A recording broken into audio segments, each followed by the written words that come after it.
දැන් ඉනෝගනික් වල අපි කතා කරන ඇවිල්ලා තියෙන S කුණු ඉවරයි P කුණු ඉවරයි නම් ඇවිල්ලා තියෙනවා. ඉතින් ඉස්සරහට දැන් අද කතා කරන්නත් කියනවා කිසිදෙයක් කිව්වා දැන් ඉනෝගනික් කොහොම ඉගෙන ගත්තත් අන්තිමට පේපර් එකට අහන ප්‍රශ්න බැලුවාම පේපර් එකේ වැඩිපුරම ඇවිල්ලා තියෙන කොටස් දෙක කතා කරන්නේ අද. නේද? පේපර් එකේ වැඩිම ලකුණු ගාණක් වෙන් වෙන කොටස් දෙක අපි අදින් කතා කරන්නේ අද. ඒ තමයි කැටයන් විශ්ලේෂණය සහ නෑනෝ විශ්ලේෂණය කියන කොටස් දෙක. දැන් කැටයන් විශ්ලේෂණයට D ගුණයේ සමහර දේවලුත් ඕන. නමුත් අපි ඒවා පැත්තකට තියලා මුලින් කැටයන් විශ්ලේෂණය ඉගෙනගෙන ඒතරම වැඩ කරගෙන යන්නේ. නරක අත්‍යවශ්‍ය නැහැ. තිබ්බනම් හොඳයි. ඉගෙනගෙන තිබ්බනම් අහලා තිබ්බනම් හොඳයි. මොකද ඒව නැතුව කරන්න බැරි කමක් නැහැ. අපි කැටයන් විශ්ලේෂණේ කතා කරන්න තියෙනවද එක එක. ඊළඟට නෑනෝ විශ්ලේෂණේ ඒත් ඊතරදිත් වෙන්නේ ඔය කොටස් දෙකෙන් වෙන්නේ එක දෙයක් කෙලින් කරගන්නට වඩා තැන් තැන් වල ඉනෝගනික් වල ඉගෙන ගන්න දේවල් ගොඩක් එකතු කරනවා වගේට වෙන්නේ. කියන්නේ එක එක තැන් වල ඉගෙන ගන්න දැන් ඔය කැටයන් විශ්ලේෂණ හම් වෙන දේවල් ඇනලයිස් විශ්ලේෂණ හම් වෙන දේවල් මීට කලින් තැන් තැන් වල ඉගෙනගෙන තියෙනවා සමහරවල්. සමහරවල් ඉස්සරහට D ගුණ ඉගෙන ගන්න තියෙනවා. මොකද ඒ දේවල් ඔක්කොම එකතු වෙන තැනක් තමයි කැටයන් විශ්ලේෂණ ඇනලයිස් විශ්ලේෂණ කියලා කියන්නේ. ඒතර මේ කොටසට අපි කියනවා විශ්ලේෂණ රසායනය කියලා. විශ්ලේෂණ රසායනය කතා කරන්නේ මේ වගේ දෙයක්. දැන් ඔයාලට දීලා තියෙනවා ද්‍රාවණයක්. ඔයාලට මොකක් හරි ද්‍රාවණයක් දීලා තියෙනවා. මේ ද්‍රාවණේ යාලා කියනවා කැටායන ඉන්නවා හරි අනායන ඉන්නවා හරි කැටායන මෙන්න මෙච්චරක් ඉන්නවා අනායන මෙච්චරක් ඉන්නවා ඔය වගේ මොකක් හරි විස්තරයක් කියලා තියෙනකොට අපි විවිධාකාර පරීක්ෂණ කරලා ඕක ඇතුලේ ඉන්න කැටායන මොනවද අනායන මොනවද ඒ අනුව ලවණය එකතු කරන්නේ කැටායන අනායන එකතු කරාම ලවණය ලියන්න පුළුවන්. ඒක ලවණය මොනවද කියලා වෙන් කරගන්න පුළුවන් වෙන ක්‍රමයක් තමයි විශ්ලේෂණ රසායනයේදී කතා කරන්නේ. මොකද ද්‍රාවණයක් දීලා තියෙනවා නම් ওই ද්‍රාවණයේ තියෙන කැටායන මොනවද අනායන මොනවද ඕක හොයන්න අපි අරගෙන යන විශ්ලේෂණය තමයි විශ්ලේෂණ රසායනය කියලා කියන්නේ. ඒතර එතනදී කැටායන හොයාගන්න වෙනම ප්‍රැක්ටිකල් ටිකක් තියෙනවා. කැටායන හොයාගන්න. ඒක තමයි කැටායන විශ්ලේෂණය කියලා කියන්නේ. අනායන හොයාගන්න අපි පාවිච්චි කරන වෙනම දේවල් ටිකක් තියෙනවා. දැන් කැටායන විශ්ලේෂණය නම් විෂය නිර්දේශය උගන්වන්න තියෙන කැලලක් මාතෘකාවක් යටතේ යාලා දීලා තියෙන කැලලක්. නමුත් අනායන විශ්ලේෂණය කියන කොටස එහෙම අර කෙලින්ම යාලා කියලා නැහැ කොතනකවත් අනායන විශ්ලේෂණය කියලා මාතෘකාවක් තියෙනවා. ඒ යටතේ මෙන්න මේ දේවල් උගන්වන්න කියලා. අපි කරන්නේ මේ තැන් තැන් වල අපි ඉගෙන ගන්න දේවල් ටික එකතු කරන එකක් කරන්නේ. ඒක සාමාන්‍යයෙන් අපි හදන කොටසක්. ඒ කොටස පොතක ඔය රිසෝස් බුක් එකේ එහෙම තියෙන දෙයක් නෙවෙයි. ඒක අපි සංස්කරණය කරලා තැන් තැන් වල තියෙන දේවල් ටික එකතු කරලා හදාගන්න එක. කැටායන විශ්ලේෂණය කියන එක නම් කෙලින්ම තියෙනවා. කැටායන විශ්ලේෂණය ඇත්තටම පස්සේ අර KSP කියලා අපිට පාඩමක් හම් වෙනවා ෆිසිකල් කෙමිස්ට්‍රි ඉස්සරහට යනකොට නැත්නම් ද්‍රව්‍යතා ගුණිතය කියලා. එතනදිත් කැටායන විශ්ලේෂණය ආපෝසරයක් කතා කරන්න තියෙනවා. දැන් ඉනෝගනික් වලට කොහොමවත් වැඩිපුරම ප්‍රශ්න හෙන්න දැන් දෙක තමයි අද කතා කරන්නේ. නිසා අර මේ වෙනකන් දේවල් කොච්චර තිබ්බත් වැඩක් නෑ. ඔයාලා මේක කරගත්තේ නැත්නම් අර ඒ නිසා ලොකු දෙයක් කියන්නේ ලොකු අවධානයකින් වැඩේ හරියටම කරගන්න ඕනේ. අනිත් ප්‍රශ්නේ තමයි සාමාන්‍ය මේ දේවල් අපි සාමාන්‍ය පන්ති කාමරයක කරනකොට සාමාන්‍යයෙන් ඒ ක්ලාස් එකේ හෝල් එකක කරනකොට මේක සාමාන්‍යයෙන් එපා වෙනකන් ළමයිකින් අහනවා. ඒ කරන දවස් ඇතුළත ළමයින්ට එපා වෙනකන් සාමාන්‍යයෙන් 20 පාරකට කිට්ටු වෙන්න කැටයන් විශ්ලේෂණය ආපෝ කියලා තමයි යන්නේ. ඉතින් එහෙම කරාම සාමාන්‍යයෙන් ළමයිකට බැරි වෙන්නේ එකයි අමාරු වෙන්නේ. පුළුවන් කොහොමද? හරි. ළමයිකට මතක නැති වෙන එක තමයි අමාරු වැඩි වෙන්නේ. එහෙම කරන්නේ. ඒ කියන්නේ මුළු දවසේ පා වෙනකන්ම අවස් වෙනකම්ම ඉවර වෙනකම්ම දවස වෙන පාඩම් කරනවා මම ආපෝ කැටයන් විශ්ලේෂණ දවසම ආනවා. දැන් මෙතන එහෙම කරන්න බෑ. මෙතන මම එහෙම කරන්න ගියත් ඒක එච්චර සාර්ථක වෙන්නේ නැහැ. මම මොනවාරි යන්න පුළුවන්. නමුත් ඕගොල්ලෝ උත්තර දෙනවද? ඒක ඔයාලා මොන විදිහටද ගන්නේ? මුකුත් මට කරන්න බෑනේ. අනිතතර පුළුවන් තරම් අපි බලන්නේ වීඩියෝ එකේ වේලාව අඩු කරගන්න නේ. ඩේටා ටික ඉතුරු කරගෙන කාට දෙකතරම හොඳයි. ඒකට ඒ නිසා අපි බලන්නේ වීඩියෝ එක දැන් මම කිව්වා ගියස දෙන අපි වේලාව ටිකක් අඩු වෙන්නේ නවත්තලා ලියා ගන්න පුළුවන්. නිසා කොහොමද මෙතන අර දේ ඉච්චරම වෙන්නේ නැහැ. ඒක මොකද අර මම ආය අහන ආය කියන දේ ඉච්චරම වෙන්නේ නැහැ. මොකද ඕගොල්ලන්ට තියෙන පුළුවන්කම තියෙනවා නැත්නම් වගකීමක් තියෙනවා. මම කියන්නේ ආපෝසරයක් මේක පුළුවන් තරම් මතක් කරගන්න. මොකද මම නිතරම කියනවා නෝනික කියන්නේ මතක තියාගන්න පාට් එකක් සම්පූර්ණයෙන් ගොඩක් තැන්වල කටපාඩමනේ කෙලින්ම තියෙන්නේ. තර්කයෙන් එහෙම ගන්න පුළුවන් දේවල් අඩුයිනේ. ඒතර ඔය කටපාඩම ඇතුලේ දැන් මම ඕක කල්ලොත් ඕගලන් කියලා ඇති. මතකය කියන එක තියෙන්නේ මෙහෙම හිතුවොත් අපි මොලේ සෛල ගත්තොත් මේක සෛලයක් මොලේ තියෙන. මේ තියෙන මොලේ තව සෛලයක්. ගමුකෝ බයෝ කරන ළමයි නම් දන්නවා මම මේ වගේ හැඩයක් යන්නේ කියලා. ඒතර මේක සෛලයක් සහ අනිත් සෛලය අතර තොරතුරු හුවමාරු වෙන්නේ මෙන්න මේකේ හිස්තන හරහා. මෙතන හිස්තනක් තියෙනවා. ඒක සෛලයක අනිතෙන්ට තොරතුරු හුවමාරු වෙන්නේ මේ වගේ හිස්තනක් හරහා. ඔය හිස්තනකට අපි කියන උපාගමයක් කියලා. උපාගම. හරි. ඒතර උපාගමයක තමයි මතකය කියන එක තියෙන්නේ. මිසක් සෛලයක් ඇතුළේවත් මේ සෛලයේ ඇතුළේවත් තව මොලේ වෙන සෛලයක් ඇතුළේවත් නේ මතකයේ තියෙන උපාගමයක්. හරි. එතකොට උපාගමයක් ශක්තිමත් වෙන්නේ. උපාගමයක් ශක්තිමත් වෙන්නේ අපි කනබන දේවල් වලින් නෙවෙයි. කොච්චර මොනවා කියවත් මතකෙ දිනුනේ නැහැ. හරි. කනබන දේවල් වලින් උපාගම ශක්තිමත් වෙන්නේ නැහැ. ඒක ශක්තිමත් වෙන්නේ ඒ හරහා මොනවා හරි ගමන් කරන තරමට. ඒ පැත්තට යන්න පුළුවන් අනිත් පැත්තට යනවා වෙන්නත් පුළුවන්. හරි. කොයි පැත්තට හරි ඒ කරනා දේවල් උපාගම හරහා සාමාන්‍ය මෙහෙමයි එක උපාගමයක් කරා යන්න පුළුවන් එක පැත්තකට විතරයි. මේක මම කීපයක් පදනම් කරනවා මම කතා කරන්නේ. හරි. ඒතර මේ එකක් වගේ නියෝජනය කරලා එකකින් යන්න පුළුවන් ඇත්තට එක පැත්තකට විතරයි. අනිත් පැත්තට යනවා තව එකක්. අපි හිතමු මේ එක පැත්තකට යන එකක් ගැන කියලා. ඒතර මේකේ මේ පැත්තට යනවා. ඒ කියන්නේ අපි හිතමු මතකේ රිකෝල් කරනවා. ආපහු සැරයක් ඉස්සරහට ගන්නවා එළියට ගන්නවා.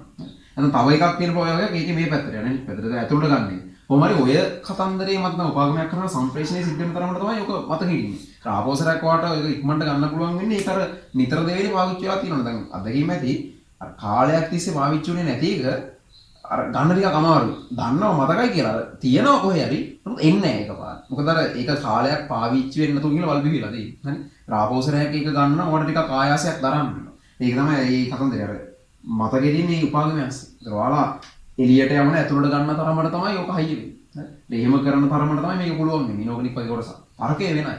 මතකේ වෙනයි. ඒ නිසා මේක හයිය කරගන්න ඕන. උපාගම ටික හයිය කරගන්න ඕන. ඒ නිසා පුළුවන් තරම් ඕගොල්ලෝ මේක ආපහු කියන්න ආපහු ලියන්න මොන හරි විදියකට. එකක් හරි.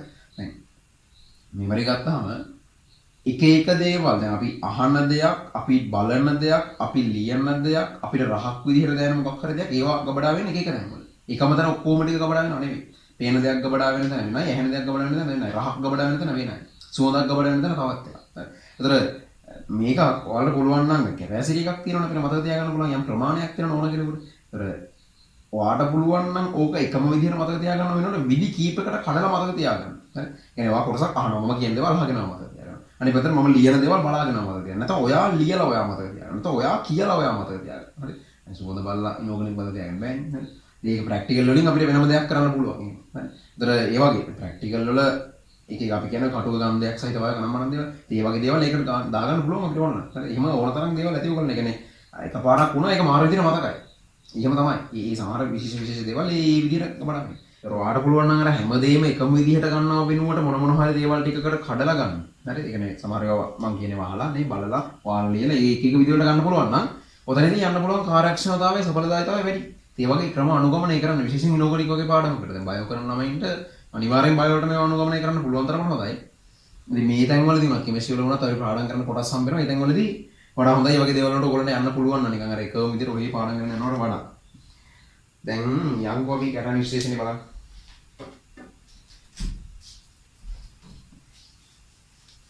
කැටාන විශ්ලේෂණයෙන් පටන් ගමු ඊට පස්සේ ඇනාන විශ්ලේෂණය යමු. කැටාන විශ්ලේෂණයේදී ඔයාලා මෙන්න මේ වගේ වැඩක් තමයි හම්බෙන්නේ. දැන් පටන් ගන්නකොට වචන කීපයක් ඉගෙන ගන්න තියෙනවා අපිට. හරි ඔයාලට දීලා තියෙනවා මේ වගේ ද්‍රාවණයක්. කැටාන විශ්ලේෂණය කරන දේ කියන්නේ හරියට අහගන්න. මෙම ද්‍රාවණයක් තියෙනවා. ওই ද්‍රාවණයේ ඇතුලේ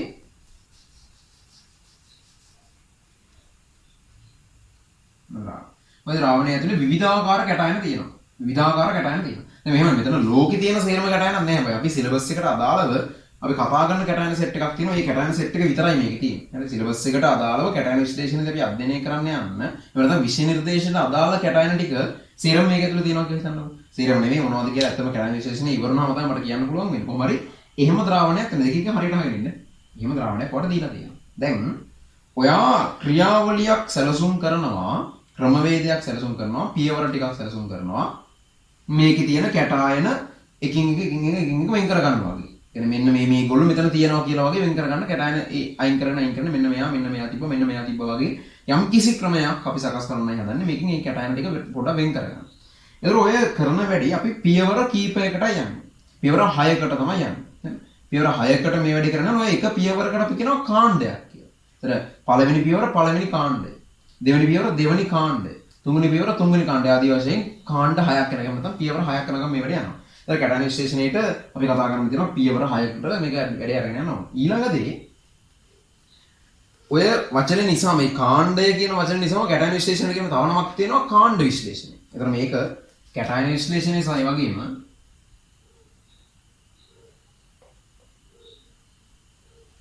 අපිට උඩ කියන්න පුළුවන් කාණ්ඩ විශ්ලේෂණය කියලා.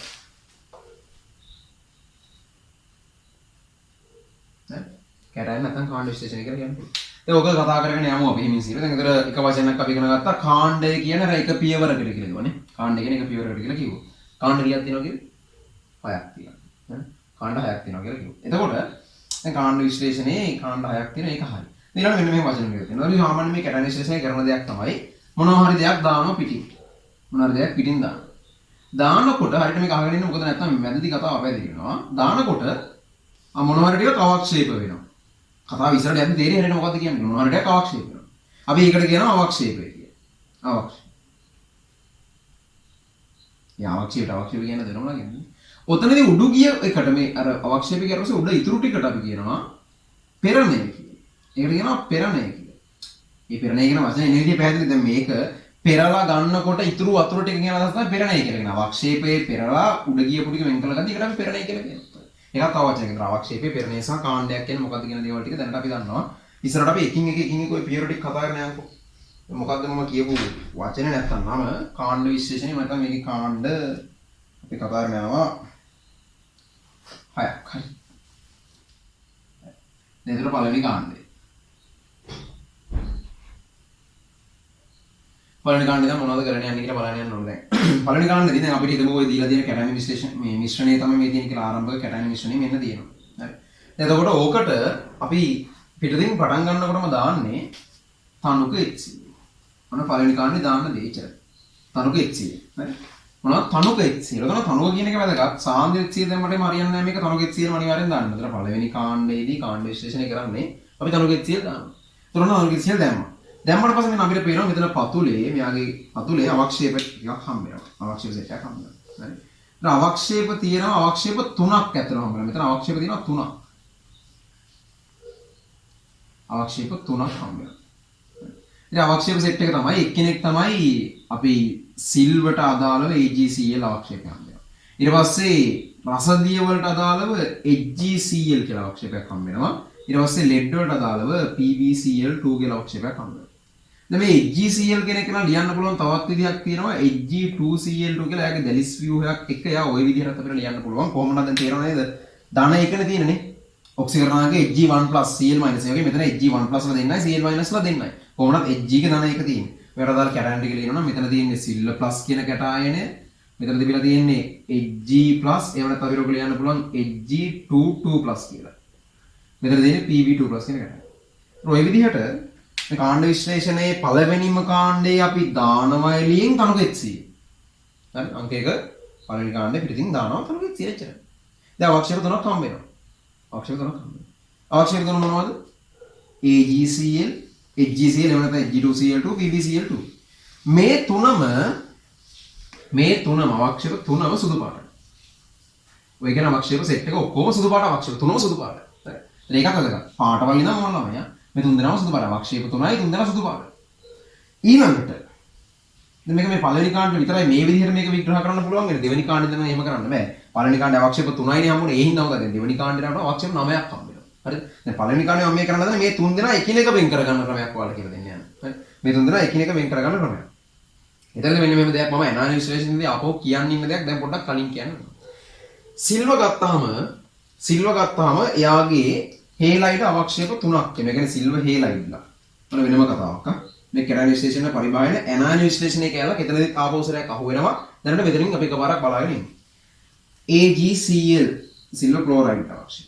AgBr සිල්ව බ්‍රෝමයිඩ් අවශ්‍යයි. AgI සිල්ව අයඩයිඩ් අවශ්‍යයි. ඔය විදිහට තුනම අවක්ෂේප. මෙයා ඇත්තටම ගත්තොත් සුදු පාට වගේ සුදුයි තමයි. මෙයා ලා කහ. මෙයා කහ. ඒ මහ තදක් නෑ. ෂේප් එකේ කහ. දැන් වැඩේ මෙන්න මේකයි. දැන් අපිට හිතන්නකෝ ඔයාලට දෙනවා AgBr කියලා. AgBr නිකන් දුන්නා කියලා ඔයාලට කියන්න බෑ මේක සුදුද ලා කහද නැත්නම් කහදමද මේ ඔම කියා ගන්න බෑ. හරිද? ඒතර ඔයාලට නිකන් ඒක දිහා බැලුවයි කියලා එයා සුදුද කහද ඒක කියා ගන්න බැහැ. ඒ කියන්නේ තුන් දෙනා දුන්නට පස්සේ වඩා තද කවුද කියලා කියන එක වෙනම දෙයක්. නමුත් එයා විතරක් දුන්නා කියන්නකො. ඒතර අපිට ඔයාට එහෙම එයා විතරක් දුන්නා කියලා මේ සුදුද මේ පොඩි කාගතියකුත් පෙර ඔහොමයි. හරිද? ලැබ් එකේ අත්දැකීම ගන්න පුළුවන් ඕනනේ. නැත්නම් මේ තද කාද නැත්නම් නිකන් කාද නැත්නම් ලා කාද හිතා ගන්න බෑ. ඒ වගේ මේගොල්ලෝ තුන් දෙනාව ඒවට පාටෙන් විතරක් අඳුර ගන්න බෑ. පාට කියන්නේ යාලා අඳුර ගන්න හොඳ සාධකයක් නෙවෙයි. අපි වෙන මොකක් හරි රසායනික පදනමක් පාවිච්චි කරන මේ තුන් දෙනාම අඳුර ගන්න. ඒක තමයි මෙන්න මේක. මේ තුන් දෙනාට අපි දාලා බලනවා. මේ තුන් දෙනාට අපි දාලා බලනවා සාන්ද්‍ර සහ තනුක ඇමෝනියා. මේ තුන් දෙනාට තනුක ඇමෝනියා සහ සාන්ද්‍ර ඇමෝනියා දාලා බලනවා. මේ ඇමෝනියා දානකොට සමහරු දිය වෙනවා මේ වගේ. සමහරු දිය වෙන්නේ නැතුව එහෙම අවක්ෂේප විදිහට දෙන මේ තුනම අවක්ෂේපනේ. ඒක විදිහට දැන් මෙන්න මේ දෙන්නව දාලා මේගොල්ලෝ වෙන් කරගන්නේ කොහොමද කියන එකයි බලන්න හදන්නේ. මේවා. AgCl වලට තනුක ඇමෝනියා දැම්මොත් එයා දිය වෙනවා. සාන්ද්‍ර ඇමෝනියා දැම්මොත් ඉතින් කතා කරන්න දෙයක් නැහැ කොහොමද දිය වෙනවා. තනුකගේ දිය වෙන එක නම් සාන්ද්‍රකේ කොහොමද දිය වෙන්නේ. AgI වලට තනුක ඇමෝනියා දැම්මට දිය වෙන්නේ නැහැ. සාන්ද්‍ර ඇමෝනියා දැම්මට දිය වෙන්නේ නැහැ. AgBr තනුක ඇමෝනියා දැම්මට දිය වෙන්නේ නැහැ. හැබැයි සාන්ද්‍ර ඇමෝනියා දැම්මොත් විතරක් දිය වෙනවා. ඔන්නම කතන්දරයක් තියෙනවා. මොකක්ද මේ අරමුණ උනේ අපේ? මගේ අරමුණ තමයි AgCl, AgBr, AgI වෙන් කරගන්න එක. ඉතින් ඔයාලා මේ කලින් බලලා බැයිද වෙන් කරගන්න පාට වෙනස් නේ. නෑ මං කිව්වා බැලුවට බෑ. AgBr දුන්නා මට එකපාර මේක කහදලා ආකාද ඉදා ගන්න බැරිවලා නිකන් කොර වෙලා යනවා. එහෙනම් මට වෙන රසායනික පදනමක් ඕන නම් මේක පැහැදිලිව වෙන් කරගන්න. මම ඒකට පාවිච්චි කරනවා තනුක ඇමෝනියා සහ සාන්ද්‍ර ඇමෝනියා. මේ අවක්ෂේපයේ තියෙන දැනට තනුක ඇමෝනියා දානවා. දිය වෙනවා. දිය වෙනවා මට ෂුවර් එකට කියන්න පුළුවන් AgCl කියලා නේ. මොකද වෙන කවුරුවත් තනුක ඇමෝනියා එක දිය වෙන්නේ නැහැ. තනුක ඇමෝනියා එක දිය වෙනවා කියන්නේ සාන්ද්‍ර ඇමෝනියා වල කොහොමද දිය වෙන එක බලන්නවත් දෙයක් නෙමෙයි. ඒතර තනුක ඇමෝනියා දැම්මම දිය වුණා නම් මට ෂුවර් එකට කියන්න පුළුවන් කවුද? AgCl කියලා. ඊට පස්සේ මට තනුක ඇමෝනියා දැම්මම දිය වෙන්නේ නැත්තම් සාන්ද්‍ර ඇමෝනියා දැම්මම දිය වෙනවා නම් කවුද? තනුක ඇමෝනියා දැම්මම දිය වෙන්නේ නැත්තම් සාන්ද්‍ර ඇමෝනියා දැම්මම දිය වෙනවා නම් කවුද? AgBr. තනුක ඇමෝනියා දැම්මම දිය වෙන්නේ නැහැ. සාන්ද්‍ර ඇමෝනියා දැම්මම ඒත් දිය වෙන්නේ. කවුද? AgI. මොකද්ද මේ අපි කතා කරේ? සිල්වර් වල Ag ගේ හේලයිඩ් අවක්ෂේප තුනක් තියෙනවා. පාට ළඟින් යනවා. ඒ නිසා අපිට එකක් කෙනෙක් දුන්නා කියලා වෙන් කරලා අඳුර ගන්න බෑ.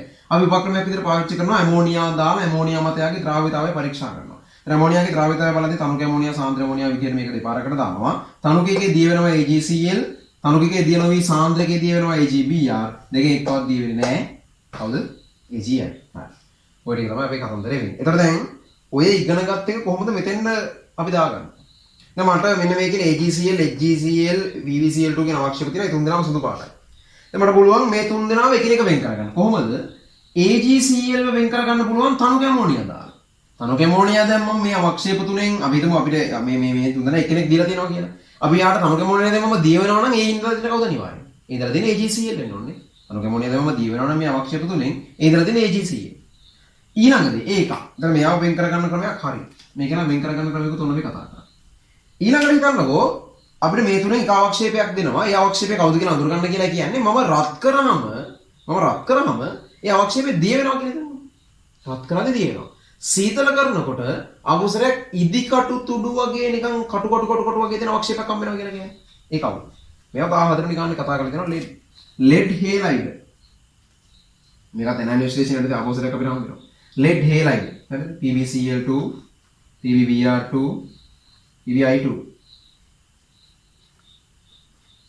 මේගොල්ලෝ මේ තුන් දෙනාම මෙයා සුදු පාට අවක්ෂේපයක්, මෙයා ලා කහ, මෙයා රන්වන් කහ.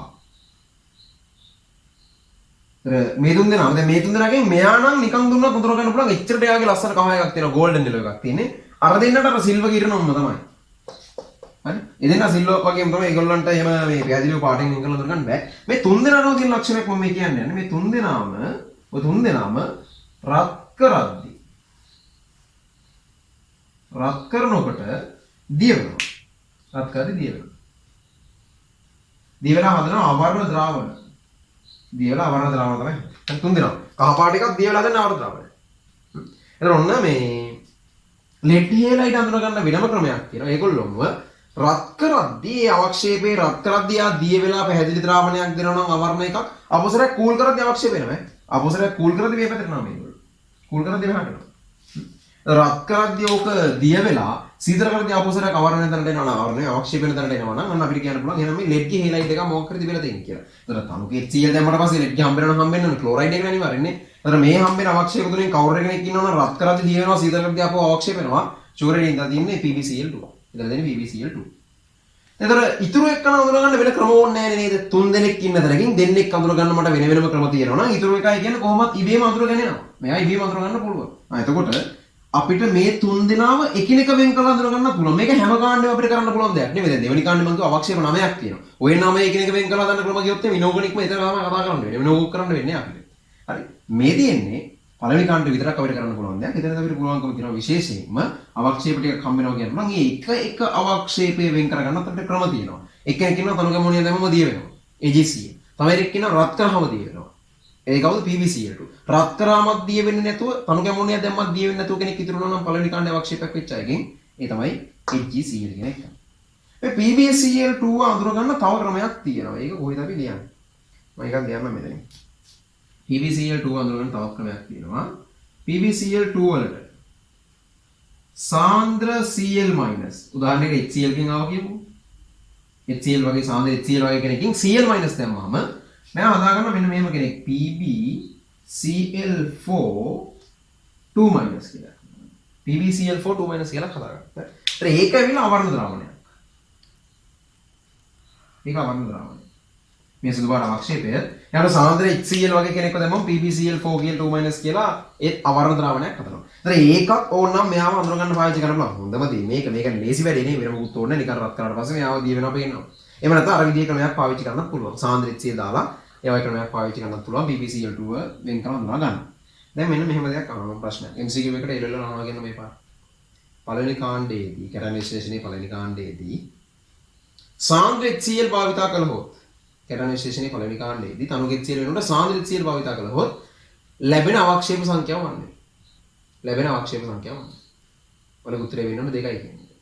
එයි මෙයා PbCl2ට සාන්ද්‍ර HCl දැම්මහම එයා සාන්ද්‍ර HCl එක දිය වෙනවා. අවර්ණ ද්‍රාවණයක් කරන්නේ. එතකොට මේ දෙන්නගේ මොකද නිරීක්ෂණය තියෙනවා නම් මම කියනවනේ. එහෙම නැහැ. හරිද? ඒ නිසා ඒගොල්ලෝ එහෙමම විතරනවා. එතකොට යනවා අවක්ෂේප විදිහට මෙයයි විතර ඉන්නේ මේ PbCl2 අර වගේ තැනකට ගිහිල්ලා එයා දිය වෙලා අවර්ණ ද්‍රාවණයක් කරන එකයි කරන්නේ. ඔන්න ඕක තමයි අපි කැටයන් විශ්ලේෂණයේ පළවෙනි කාණ්ඩයේ සමස්ත කතාව වෙන්නේ. එතනදී අපි කැටයන් විශ්ලේෂණයේ විතරක් කියලා ගත්තොත් නම් ඇත්තටම මෙච්චරයි. මේ අවක්ෂේප තුනයි තනුක HCl දානවා කියන එකයි විතරයි. නමුත් ඊට වටපිටාව යන ඇනල් විශ්ලේෂණයේ යම් දේවල් ටිකක් අපිට හම්බුණා සහ වෙනම මේවා 14 වෙනි කාණ්ඩයේදී කියපු දේවල් ටිකකුත් හම්බුණා. ඒතරවත් එක තමයි පළවෙනි කාණ්ඩේ සම්පූර්ණ වෙන්නේ. ඒතර මොනවද ඉගෙන ගත්තත් අමතරව දැන් පළවෙනි මුලින්ම බලන්නකො. අපි කැටයන් විශ්ලේෂණයේ මිශ්‍රණය තියෙනවා. ඒකට තනුක HCl දානවා. දානකොට සුදු පාට අවක්ෂේප තුනක් හම්බ වෙනවා. මොනවද? AgCl, Hg2Cl2 එහෙම නැත්නම් HgCl, AgCl, HgCl ඊට පස්සේ PbCl2. ඔය තුන් දෙනාම සුදු පාට. ඒ තුන් දෙනා එක්කෙනෙක් ඉන්නවා තනුක ඇමෝනියා එක්ක දිය වෙනවා. කවුද? එක්කෙනෙක් ඉන්නවා තනුක ඇමෝනියා එක්ක දිය වෙනවා. කවුද? AgCl. තව එක්කෙනෙක් ඉන්නවා රත් කරාම දිය වෙනවා. PbCl2. එයාටම සාන්ද්‍ර HCl දැම්මම එහෙමත් දිය වෙනවා මේ වගේ. ඊට පස්සේ අන්තිම එක නෑ මොකක් කරාට දිය වෙන්නේ නැති එක නෑ HgCl එහෙම නැත්නම් Hg2Cl2 කියන එක නෑ. දැන් මතන අපි ඉගෙන ගත්තා සිල්වර් හේලයිට් වල කතන්දරේ නේ. මේක ඉගෙන ගත්තා. ඊට පස්සේ ලෙඩ් හේලයිට් ලා රත් කරාට පස්සේ දිය වෙලා ආවරණ ද්‍රාවණයක් වෙනවා කියලා තියෙනවා. ගොඩක් දේවල් කතා කරලා තියෙනවා. හරිද? තැන් වල තියෙන දේවල් මම කියන්නේ එකතු වෙනවා. ඔක්කොම එකතු වෙනවා. මේ 14 වෙනි කාණ්ඩේ. සිල්වර් හේලයිට් ලා ගැන කතා කරන්න පුළුවන් 17 වෙනි කාණ්ඩේ ඕනනම් අපිට. හරිද? ඒ වගේ ගොඩාක් තැන් වල කලවගේ තියෙන දේවල් ටික අපි එකතු කරන එක තමයි මෙතන සිද්ධ වෙන්නේ. ඔන්න පළවෙනි කාණ්ඩට අදාළ විස්තරය මෙන්න මෙහෙමයි. එතකොට මේ සම්බන්ධව මේක අපි ෂෝට් නෝට් එකක් වගේ ඥානෙන් ඔයගොල්ලන්ට නෝට් එක දෙනවනේ. ඒතර මේකට දාලා විස්තර ටික ඔයගොල්ලෝ දාගෙන යන්න ඕන. නෝට් එක ගිය සතියේ දීපු එකමයි මේ සතියටත් බලන් වෙන්නේ. මම ආපහු සරයක් නෝට් එක දාලා තියෙනවා වෙබ්සයිට් එකේ මේ වීඩියෝ එකට පහලින්. එතකොට ඒ දේවල් කොහොමද ඔයගොල්ලෝ ගාව ඇති කියලා හිතන නෝට් එක කොට මම කිව්වා print out එකක් ගන්න පුළුවන් නම් කට්ටියට ලේසි වැඩේ කරන්න යන්න. ඒතර මේක කොහොමද අපි අර හදාගෙන නෝට් එක අපි ෂෝට් නෝට් එකක් යනවනේ. ඒතර කාණ්ඩ විශ්ලේෂණය නැත්නම් කැටයන් විශ්ලේෂණයේ මාතෘකාව කාණ්ඩ 6ක ඔස්සේ මේ අධ්‍යයනය කරගෙන යන්නයි හදන්නේ. පළවෙනි කාණ්ඩේ කරන්නේ තනුක HCl දාලා මෙන්න මේ කියන දෙකේ වටපිටාවට අදාළව මෙහෙම විස්තර ටිකකුත් තියෙනවා. හරි. ඒ දේවල් ටික තමන්ගේ නෝට් එකේ හදාගමු. කිව්වා වගේ වීඩියෝ එකට දෙන වෙලාව ටිකක් අඩුයි ඔයාලට මේවා බලාගෙන ලියන්න. යම් වෙලාවක් දෙනවා. ඒ වෙලාව තුළ බැරි වුණොත් හිමින් තව පොඩක් නවත්තලා ඔයාලට අවශ්‍ය වෙලාව අරගෙන ඊටු ටිකක් ලියලා දාන්න. හරි. ඒ ටික දාගමු.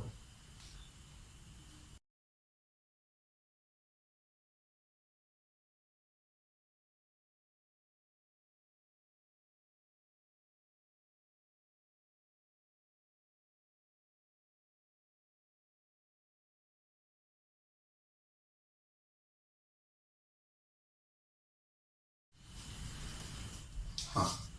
පළවෙනි කාණ්ඩම ඉවරයි. ඉවර වුණාට අපරාධ නැහැ. දැන් හරියට අහගෙන ඉන්න ඕන දෙවෙනි කාණ්ඩේ. දෙවෙනි කාණ්ඩේ ලොකුයි මීර නෑ. මේක නම් 3යිනේ. ඔය 3 ඇති අමාරුවක් නෑ. දෙවෙනි කාණ්ඩේ එහෙම 3ක් නෙවෙයි තියෙන්නේ. 3 වරක් 3 9ක් තියෙනවා දෙවෙනි කාණ්ඩේ. 9ක් මත තියාගන්න ඕනේ. 3කුත් අමාරුනේ මත තියාගන්න. එතන යන්නකො. අර පළවෙනි කාණ්ඩේ මොනවද දැම්මේ? පළවෙනි මොනවද දැම්මේ? තනුක HCl. තනුක HCl දැම්මම පස්සේ හම්බ වෙන අවක්ෂේපය. අවක්ෂේප වුණාට පස්සේ එතනින් උඩු ගිය ද්‍රාවණය අපි වෙන් කරලා ගන්න ඕනේ.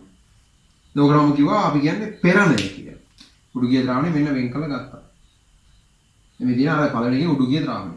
ඒතර මේකට අපි කියන්නේ එකවන පෙරණය කියලා.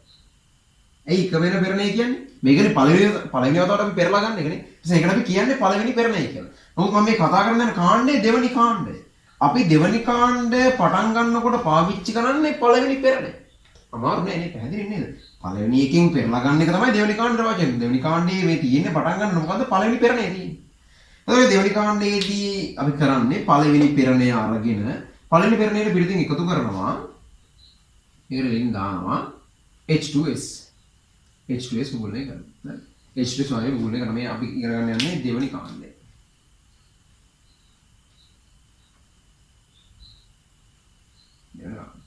H2S දානවා මේක. නිකම්ම හරන්න බෑනේ H2S කියන්නේ වායුව.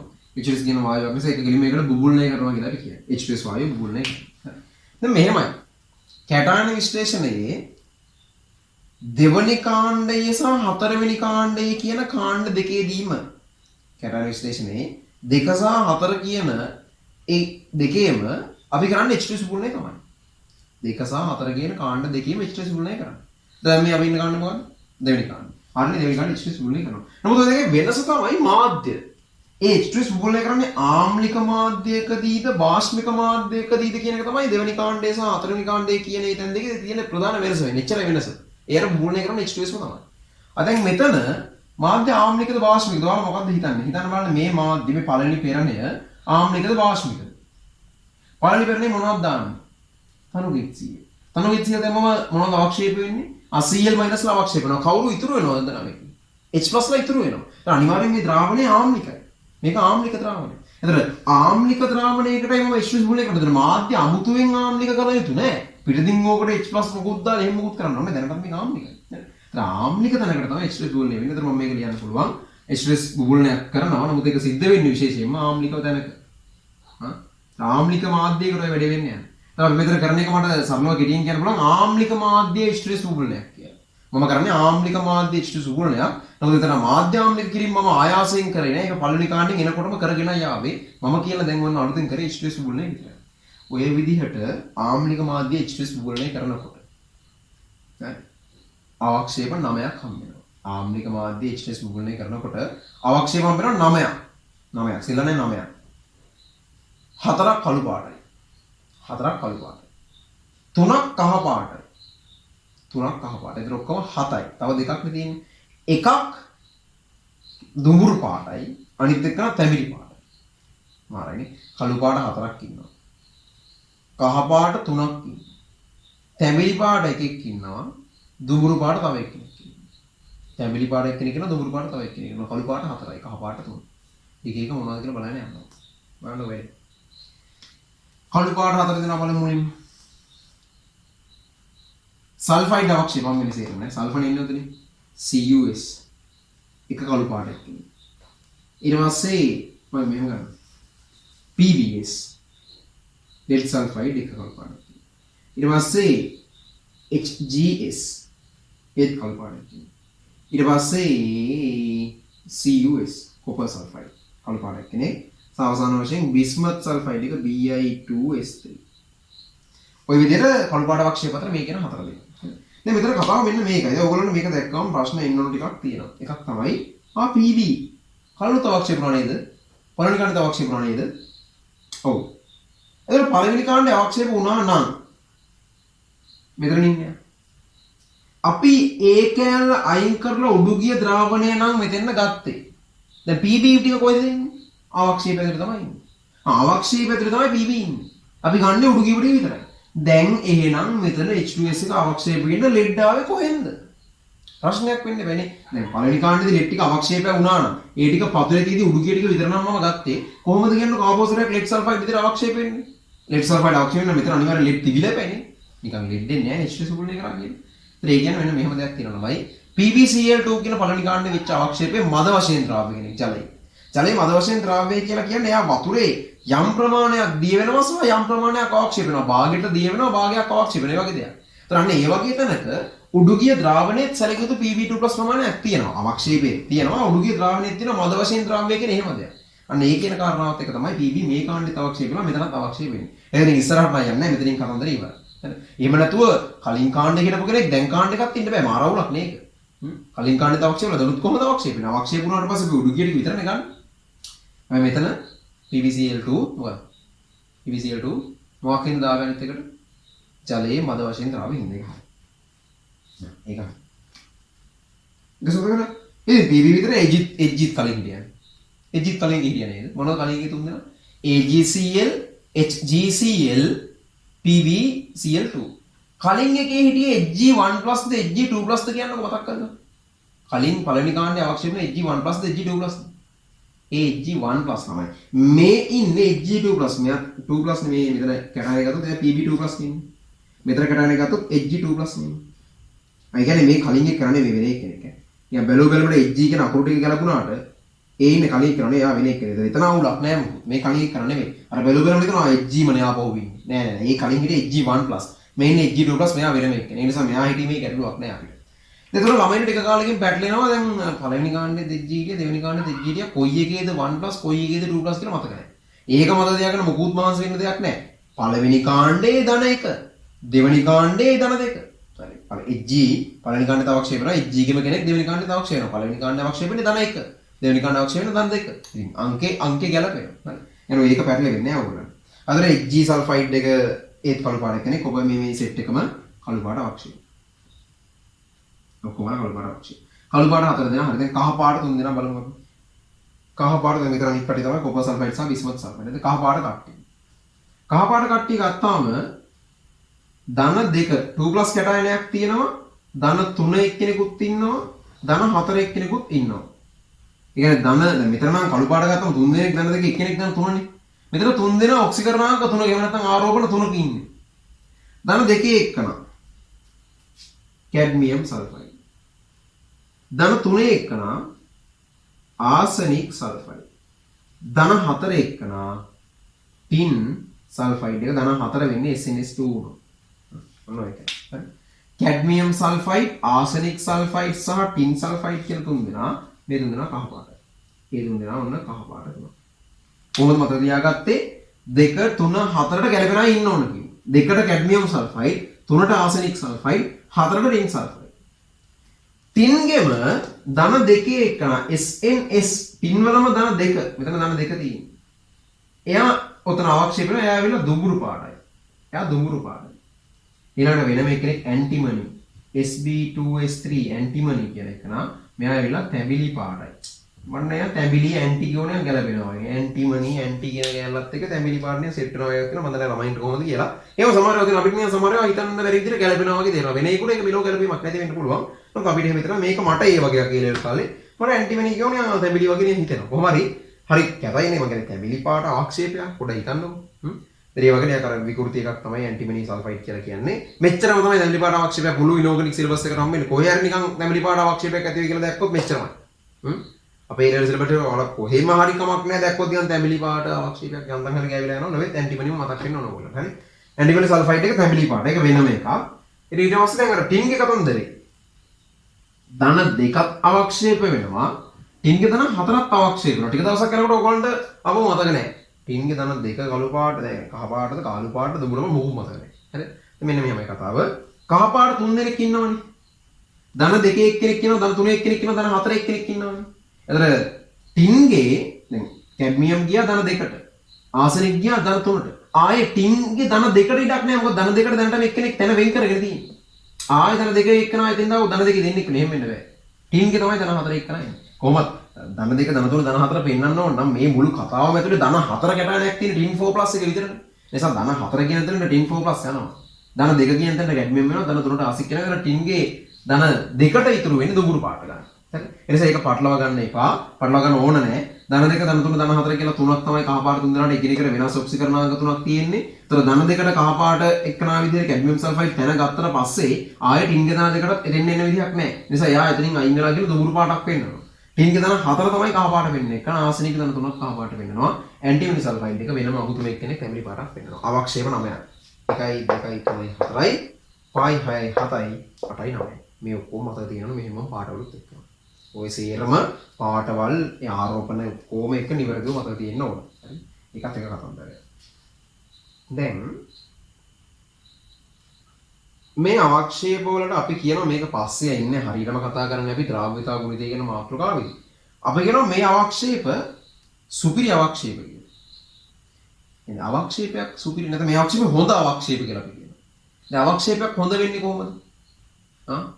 මේ පස්පයින් වැලකී සිටීම දස අකුසල් නොකර සිටීම එහෙම නෙවෙයි අවක්ෂේප හොඳ වෙන්නේ. අවක්ෂේපයක් හොඳ වෙනවා කියලා කියන්නේ එයා දිය වෙන්නේ නැති තරමට තමයි එයා හොඳ. සත්තු මරන්නේ නැහැ කියලා අවක්ෂේප හොඳ වෙන්නේ නැහැ. අවක්ෂේපයක් හොඳයි කියලා අපි අදහස් කරන්නේ එයා දිය වෙන්නේ තියෙනවා. එයා දිය වෙන්නේ නැත්නම් හොඳ අවක්ෂේපයක් කියලා. දිය වෙනවා එච්චර හොඳ අවක්ෂේපයක්. මෙයා මද වශයෙන් ද්‍රාව්‍ය එච්චර අවක්ෂේපයක් නෙවෙයි. ඒතර අවක්ෂේපයක් කියන්නේ දිය වෙන්න ආස නැහැ. හරිද? අවක්ෂේපයක් හොඳයි කියන්නේ කොහොමද කියන ඕගොල්ලෝ තේරුම් ගන්න. අවක්ෂේපයක් හොඳයි කියලා කියන්නේ එයා දිය වෙන්න ආස නැහැ කියන්නේ. මේ අවක්ෂේප හරි හොඳ අවක්ෂේප. ඒ කියන්නේ එයාලා දිය වෙන්න ආසම නැහැ. ඇයි මම එහෙම කියන්නේ? මෙන්න කතාව. H2S හරි? H2S කියන එක මේක මේ අවක්ෂේප හොඳයි කියන හේතුව අපි කතා කරන්නේ. H2S කියන එක නා වතුරේදී ළමයි යා දුබල ආම්ලයක් වශයෙන් කැඩෙන එකම එක සැරේම දාලා දාන්නම් H+ ලා දෙකකටයි H2 - එකකටයි කැඩෙනවා. ඔක ඇත්තටම දෙපාරකට කැඩෙන මම මේක මේව එක සැරේ දානවා. අපි ෆිසිකල් කෙමිස්ට්‍රි ලෝ හරියට ඉගෙන ගන්නවා. මෙන්න මේ විදිහට කැඩෙනවා වතුරේ.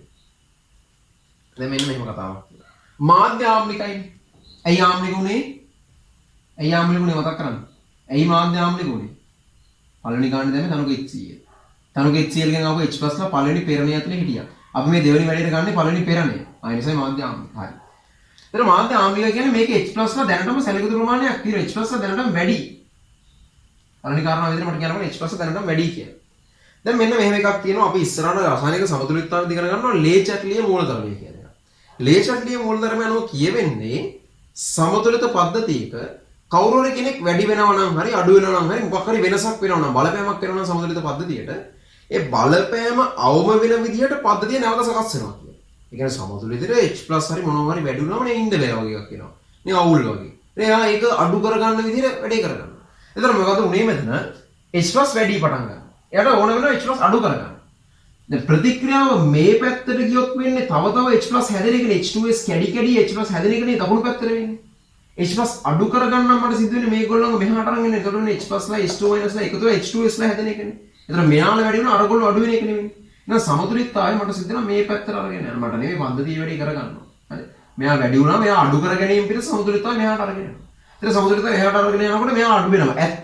මෙයා අඩු වෙනවා අපෝ කියන්නේ යම් ගානකට අඩු වෙනවා. හැබැයි එයා විතරක් තනියෙන් නෙවෙයි අඩු වෙන්නේ. මෙයාත් අඩු වෙනවනේ නමයිනේ. මෙයාත් අඩු වෙනවා. දැන් මෙයා නම් කලින් වැඩි වෙච්ච එකන අඩු උනේ. සල්ෆයිඩ් කලින් වැඩියක් තිබ්බේ නෑනේ. කලින් කොහෙන්වත් H+ ආවට H2 - ආවේ නෑ. දැන් මේ තියෙන සල්ෆයිඩ් ටික ඇත්තටම මෙතනින් ආපු සල්ෆයිඩ් ටික නාපු සරයක් මේ අඩු උනේ. තේරෙනවද කතාව? අතන H+ මුලින් වැඩියෙන් තිබ්බ එකන තමයි අඩු වෙන්නේ තුන්වෙනි කාරණාවෙන්. මෙයාත් අඩු වෙනවා අරයත් අඩු වෙනවා. හැබැයි H+ අඩු වීම අවුලක් නේ. ඒක කතා කරන තරම් දෙයක් නෑ. කොහොමද වැඩි වෙලානේ ඉතින්. ඉතින් වැඩි වෙච්ච එක අඩු වුණාම ඉතින් ඒක යාට ලොකු අවුලක් නෑ. නමුත් සල්ෆයිඩ් අඩු වීම දාන්නුයි. සල්ෆයිඩ් පටන් ගන්න වැඩියක් මොකුත් එහෙම තිබ්බේ නෑ. ඒ නිසා සල්ෆයිඩ් අඩු වෙන එක බොහොම දරුණු විදිහට දැනෙනවා. මෙතන ඒ කියන්නේ මෙතන තියෙන්නේ අඩු සල්ෆයිඩ් සාන්ද්‍රණයක්. අඩු සල්ෆයිඩ් සාන්ද්‍රණයක් තියෙන මෙතන. දැන් මේගොල්ලෝ මං කියේ මොන වගේ අවක්ෂේපද? හොඳ අවක්ෂේප. ඇයි හොඳ? දිය වෙන්න ආස නැති නිසා. කොහොමද මම දිය වෙන්න ආස නැහැ කියන එක මම මේ කියපු කාරණාවත් එක්ක තෘප්ත කරන්නේ. තමයි සල්ෆයිඩ් චුට්ටයි දුන්නේ. ලොකු දේවල් මෙයාට දුන්නේ නැහැ. සල්ෆයිඩ් බොහොම චුට්ටි පොඩි සාන්ද්‍රණයක් දුන්නේ. ඒ පොඩ්ඩ දැක්ක ගමන් මෙන්න මෙයාට අවක්ෂේප වෙනවා. ඒ චුට්ට ඇති මෙයාට අවක්ෂේප වෙනවා. සල්ෆයිඩ් මහ ගොඩක් ඕනේ නැහැ මෙයාට අවක්ෂේප වෙන්න.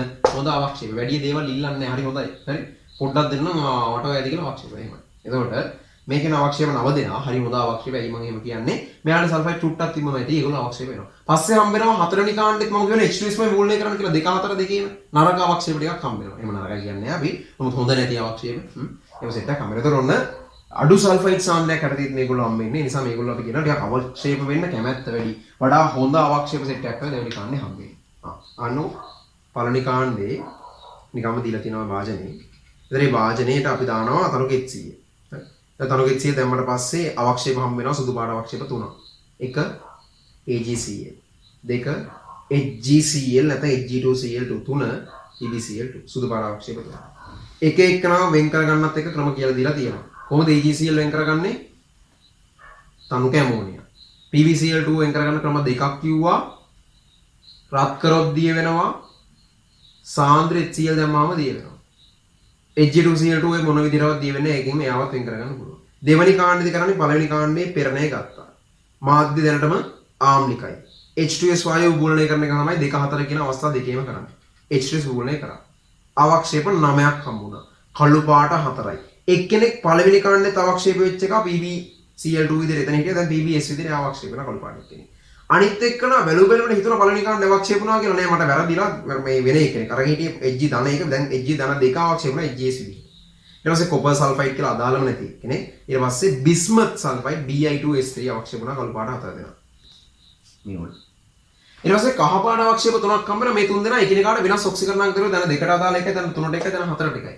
දෙකට අදාළ එක කැඩ්මියම් සල්ෆයිඩ් සීරීස්. තුනට අදාළ එක ආසනික් සල්ෆයිඩ්. දැන් හතරට අදාළ එක එහෙනම් ටින්.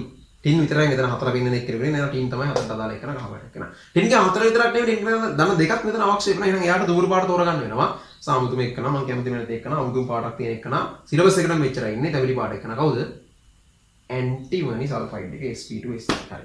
ඔන්න දෙවෙනි කාණ්ඩ විස්තර ඊට අමතරව මෙන්න මේ කතන්දරේ වැදගත්. මෙතන හොඳ අවක්ෂේප මේගොල්ලෝ. ඇයි හොඳයි කියන්නේ මෙතන සල්ෆයිඩ් අඩු සාන්ද්‍රයක් යටතේ ලද දෙයින් සතුට වෙලා ඒගොල්ලෝ අවක්ෂේප වෙනවා. හරි. ඔන්න දෙවෙනි කාණ්ඩ විස්තරේ ඉමින් සිරුවේ මේක දාගමු. එකින් එක මම කියන්නේ පුළුවන් තරම් මේක මතකෙන් ඔයගොල්ලෝ දාන්න උත්සාහ කරන්න. ඒක තමයි වැදගත් කියලා. මතකෙන් දාන තරමට තමයි හොඳ උපාගම කතාව පටන් ගන්නදීම කිව්වනේ. මේව තමයි වැඩිපුරම ප්‍රශ්න එන දැන් ඒ ලෙවල් වල. හරි. හොඳටම කරන්න ඕන කොටස්. දාගමු කියමු.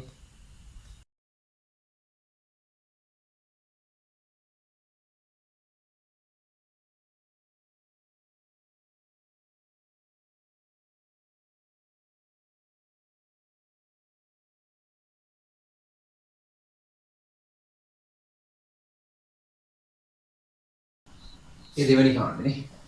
එයා ඊළඟට. ඊට ඔය දෙවෙනි කාණ්ඩෙත් ඔය කියන විදිහට අවක්ෂේප වුණාට පස්සේ එතනින් ගන්න පෙරණ. ඒකට දෙවෙනි පෙරණ. දෙවෙනි පෙරණේ තමයි තුන්වෙනි කාණ්ඩේට අරන් යන්නේ. දෙවෙනි පෙරණය තමයි තුන්වෙනි කාණ්ඩේට අරගෙන යන්නේ. හරි. වරද්ද ගන්න බෑ ඔය.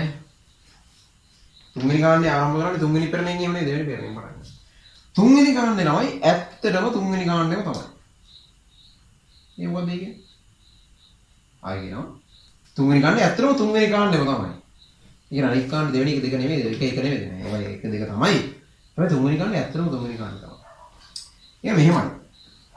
දැන් අර දෙවෙනි කාණ්ඩෙන් ගන්න පෙරණේ තියෙනවනේ. දෙවෙනි කාණ්ඩෙන් ගන්න පෙරණේ දෙවෙනි පෙරණේ. මේ දෙවෙනි පෙරණය අරගෙන අපි ඕකට වැඩ කීපයක් කරනවා. ගන්න දෙවෙනි පෙරණේ කියමුකෝ මේ තියෙන්නේ. ඕකට තුන්වෙනි කාණ්ඩේ දැන් අර පළවෙනි කාණ්ඩේ HCl දැම්ම එකපාර එච්චරයි. දෙවෙනි කාණ්ඩේ H2S දැම්ම එකපාර එච්චරයි. තුන්වෙනි කාණ්ඩේ එහෙම නෙමෙයි මේකට වැඩ තුනක් කරනවා. මේකට අපි දේවල් තුනක් කරනවා. ඔන්න එක තුනක් නේ. දේවල් තුනක්. ඒ දේවල් තුන කරාට පස්සේ අවක්ෂේප තුනකුත් හම්බ වෙනවා. ආක්ෂේප තුනකුත් හම්බ වෙනවා. සාය අවක්ෂේප තුනේම අදාළ කැටයන වල ආරෝපණ ගත්තාම ඒ තුනම ධන 3 3 දෙනෙක් තමයි අවක්ෂේප දෙන හම්බ වෙන්නේ. දැන් තුනේ සෙට් තුනක් තියෙනවා. තුනේ සෙට් තුනක් තියෙනවා. මොනවද තුනේ සෙට් තුන? දැන් තුනේම ගොඩක් නේද? තුනේ සෙට් තුනක් කියන එක ඔක්කොම හතරක් කියන්න පුළුවන්. මොකද? පියවර 3යි, අවක්ෂේප 3යි, ඒ අවක්ෂේප සේරකෙම ආරෝපණේ ධන 3යි. දැන් තුනේ ඒවා තුනක්. දැන් තේරෙන්නේ ඇයි මම මේක ඇත්තම තුන්වෙනි කාණ්ඩේ කිව්වේ කියලා. මොනවද තුන්වෙනි කාණ්ඩේ? දෙවෙනි කාණ්ඩේ පෙරණේ ගන්නවා. දැන් මොනවද අපි කරන පියවර 3? අංක 1. නැටවීම. නැටවීම කියන්නේ මේ අත් කරලානේ බුබුලු දාන විදිහට නටවනවා. නැත්නම් නටනව නෙවෙයි. දෙවෙනියට කරන්නේ නැටවීමට පස්සේ සාන්ද්‍ර HNO3 දාලා පොඩ්ඩක් උණුසුම් කරනවා. නටවනවම නෙවෙයි රත් කරන චුට්ට උණුසුම් කරනවා. තුන්වෙනි එක තමයි අපිට ඕන දේ කරන්නේ. අපි ඇමෝනියම් ක්ලෝරයිඩ් එක ඇමෝනියම් හයිඩ්‍රොක්සයිඩ් දානවා. ඇමෝනියම් ක්ලෝරයිඩ් එක ඇමෝනියම් හයිඩ්‍රොක්සයිඩ් දානවා. ඒක තමයි පියවර 3 වෙන්නේ. නටවනවා සාන්ද්‍ර HNO3 දාලා රත් කරනවා. ඊට පස්සේ ඇමෝනියම් ක්ලෝරයිඩ් එක ඇමෝනියම් හයිඩ්‍රොක්සයිඩ් දානවා. දැන් ඇයි මේ එකින් එක දේවල් කරන්න කියලා බලමු. නටවන්නේ ඇයි? දැන් මෙහෙම නෙමේ. දෙවෙනි කාණ්ඩේ අපි දානවා මොනවද? H2S. H2S කියන්නේ වායුවක්. දැන් දෙවෙනි කාණ්ඩේ H2S පුරණය කරාට පස්සේ තව H2S ලා ඉන්න පුළුවන් නේ අවක්ෂේපයට යන්නේ නැතුව. ඒ කියන්නේ සල්ෆයිඩ් අවක්ෂේප දෙන්නේ නැතුව. ඔකේ දියවල ඉතුරු H2S ලා ඉන්න පුළුවන් නේ. එතන ඒගොල්ලෝ අයින් කරගන්න බෑ වදයක් නේ කියු. රන්නේ වැඩිට අපි දානවා මෙතන නටවනවා කියන එක ඒ වැඩිට තමයි කරන්නේ. මොකද නටවට පස්සේ අපි දන්නවා වායුවක් අයින් වෙලා යනවා රත් කරනකොට නේද? ඔය පොඩි කාලේ කතා කරන්නේ ඔක්සිජන් අයින් කරන්නේ මොනවද කරන්න පුළුවන්? උණු වතුර උන්ට වතුර අරගෙන උණු කරාට පස්සේ එතන ඔක්සිජන් අයින් වෙනවා. උණු වතුර සීතල කරාට පස්සේ උණු වතුර වල සාමාන්‍යයෙන් අපි කියන්නේ ඔක්සිජන් සාන්ද්‍රය බොහොම අඩුයි කියන හේතුව රත් කරද්දී එතන වායුව අයින් වෙලා යනවා කියන එකත් එක්ක. ඉතින් ඒ වගේ තමයි H2S උනත් H2S උත් සාමාන්‍ය වායුවක්. අපි ඔය එන්තල්පි වල ඒ පදනමෙන් කියන්න පුළුවන් වායු දිය වෙන එක තාපදායකයි. ලොකු සංකල්ප කියන්නත් පුළුවන් නැත්නම් සරලව එහෙම අපි ගමුකෝ මොකක්ද රත් කරනකොට වායුව අයින් වෙලා යනවා. ඒකට හේතු කියන්න පුළුවන්. හරි. ඒතර කොහොම හරි රත් කරනවා H2S වැඩිපුර දීලා තියෙනවා ටික අයින් කරනවා. ඒතර නටවන එකේ අරමුණ හරි පැහැදිලි. මොකද? නටන අරමුණ. H2S වැඩිපුර දීලා තියෙනවා අයින් කරන එක. දෙවෙනි කාරණාව සාන්ද්‍ර HNO3 දාලා රත් කරන්නේ ඇයි කියන එක. සාන්ද්‍ර මේක H2S අයින් කරන්නේ. සාන්ද්‍ර HNO3 දාලා රත් කරන්නේ ඇයි කියනවා. ඒකට හේතුව තමයි Fe2+ ලව Fe3+ කරන්නේ. එතන Fe2+ ලා ඉන්න පුළුවන් කැටයන් විශේෂණයේ කැටයන් අපිට දෙන මිශ්‍රණේ Fe2+ ලා ඉන්න පුළුවන්. මේ වෙනකන් කොහෙවත් අවක්ෂේපණෙත් නැහැ. ඉතින් Fe2+ හිටියොත් තාම තුන්වෙනි කාණ්ඩනකම් බේරිලා ඉන්නවා. මෙතනදී මේ Fe2+ දිගටම අපිට හිටියොත් මෙයා තුන්වෙනි කාණ්ඩේ අවක්ෂේප වෙනවා, හතරවෙනි කාණ්ඩේ අවක්ෂේප වෙනවා වගේ ප්‍රශ්න කීපයක් ඇති වෙනවා. මෙතන මේ හම්බෙන Fe2+ අවක්ෂේපය නිසා මේක අපහැදිලි වීමක් එහෙමත් වෙන නිසා Fe2+ ඉන්න එක වදයක්. තුන්වෙනි කාණ්ඩේදී Fe2+ හිටියොත් මේක ඉස්සරහට යනකොට වදයක් වෙනවා කැටයන් විශේෂණේ. මේ වගේ වද අයින් කළා දාගන්නවා. මේ වදය අයින් කළා දාගන්න, වදකාරයව අයින් කළා දාගන්න සාන්ද්‍ර HNO3 විදිහට රත් කරනවා. එතන Fe2+ Fe3+ දක්වා ඔක්සිකරණය වෙනවා. දැන් මේක HNO3 ගේ ප්‍රතික්‍රියාවනේ අපි කතා කරලා තියෙනවා. HNO3 දන්න Fe2+ එයා Fe3+ වලට ගියා HNO3 NO2 වලට එනවා. ඒ වගේ මේක සාන්ද්‍ර HNO3 දාලා නැටෙවට නටවන්නේ රත් කරාට පස්සේ Fe2+ Fe3+ දක්වා ඔක්සිකරණය කරගන්න පුළුවන්කම තියෙනවා. ඔන්න කාරණා තුනෙන් දෙකක් හරි එක H2S අයින් කරන්න ඕන නිසා නටවනවා. දෙක Fe2+ ලව ටික අයින් කරලා දාලා Fe3+ ලවට පත් කරන ඕන නිසා සාන්ද්‍ර HNO3 දාලා රත් කරනවා. තුන්වෙනි කාරණාව. මේක ඒකින් වෙන්නේ මෙන්න මෙහෙම දෙයක්. ඇමෝනියම් ක්ලෝරයිඩ් ලවණයක්නේ. එයා වතුරේදී සම්පූර්ණයෙන්ම කැඩෙනවා ඇමෝනියම් ප්ලස් වලටයි Cl මයිනස් වලටයි. ඒක කැඩෙනවා. ඇමෝනියම් හයිඩ්‍රොක්සයිඩ් කියන එක නා මේක ඇමෝනියා වලදී මම යන්තම් කිව්ව ඇමෝනියම් හයිඩ්‍රොක්සයිඩ් කියන එක නා භස්මයක් සහ දුබල භස්මයක්. දුබලයි කියන භාගය කියන්නේ. හරි. Ammonium chloride ලවණයක්.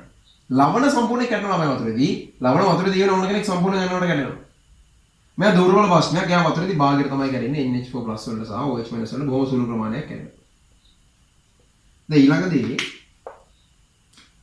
පළවෙනි ප්‍රතික්‍රියාව නිසා ද්‍රාවණයට NH4+ යම් ප්‍රමාණයක් එකතු වෙනවා. ඒ නිසා මේ දෙවෙනි සමතුලිතතාවයේ පටන් ගන්නකොටම NH4+ සාන්ද්‍රණය ටිකක් වැඩි. අර කලින් H2S ගේ සිද්ධිය මතකයි. මොකද උනේ? H2S ප්‍රත්‍යවර්ත H+ තන S2-. එතකොට පටන් ගන්න H+ ටිකක් වැඩි නිසා H+ අඩු කරගෙන යපු නිසා ලේචට්ලිය මූලධර්මන සමතුලිතතාවයේ මේ පැත්තට ගියා. ඒ වගේ පටන් ගත්තම NH4+ වැඩි. අන්න බලා ගන්න. පටන් ගත්තම NH4+ වැඩි. අඩු කරගන්න ඕන. මේ පැත්තට ගියොත් තමයි NH4+ අඩු වෙලා මේගොල්ලෝ වැඩි වෙන්නේ. එහෙනම් මේ පැත්තට යන්න ඕන. දෙක. ඒක ඒ පැත්තට යනවා කියන්නේ NH4+ අඩු වෙනවා සහ ඒ වගේම OH- උත් අඩු වෙනවා. මෙයත් අඩු වෙනවා. නමුත් එයා කොහොමද පටන් ගත්තේ වැඩි වෙලා තිබ්බ එක්කනනේ. අනිත් එක OH- පටන් ගත්තේ මොකද වැඩියක් තිබෙන්නේ. එයා අඩු වෙන එක තමයි කෙලින්ම යන බලපන්නේ. ඒ නිසා මේකත් එක්ක මෙතන මාර්ගයේ අඩු OH- සාන්ද්‍රණයක් හදනවා. හරියට කලින් අර අතනදී අඩු H+ අඩු S2- සාන්ද්‍රණයක් හදනවා වගේ මෙතන අඩු OH- සාන්ද්‍රණයක් ගන්න හදනවා. මොනවද අපි කතා කරන මාතෘකාව කැටයන් විශ්ලේෂණ අපි කාණ්ඩ දෙකක් පහු කරගෙන ඇවිල්ලා තුන්වෙනි කාණ්ඩේට ආවම කිව්වා තුන්වෙනි කාණ්ඩේ අවංකව තුන්වෙනි කාණ්ඩේම තමයි. ඇයි? මෙතන තුනේ සිද්ධි තුනක් තියෙනවා. පළවෙනි තුනේ සිද්ධිය පියවර 3 නටවනවා. ඇයි? H2 සයින් කරන්නේ. පැහැදිලි? ඊට පස්සේ සාන්ද්‍ර HNO3 දාලා රත් කරනවා. ඇයි? Fe2+ Fe3+ කරනවා. මේ වැඩේ කරන්නේ NH4Cl එක NH4OH දාන්නේ ද්‍රාවණය තුල අඩු OH- සාන්ද්‍රණයක් ඇති කරන. ද්‍රාවණය තුල අඩු නැත්නම් පහළ OH- සාන්ද්‍රණයක් ඇති කරගන්න ඕන හින්දා තමයි අපි මෙතන මේ දෙනවා එකට දාන්න. නැත්නම් NH4OH විතරක් වට දාන්න තිබ්බනේ. එහෙම නැතුව අර අනිත් කෙනාවක් දාන්නේ පටන් ගන්න දිහා කියලා ඇමෝනියම් ප්ලස් සාන්ද්‍රණයක් හදලා OH- සාන්ද්‍රණය පහළින් තියාගන්න.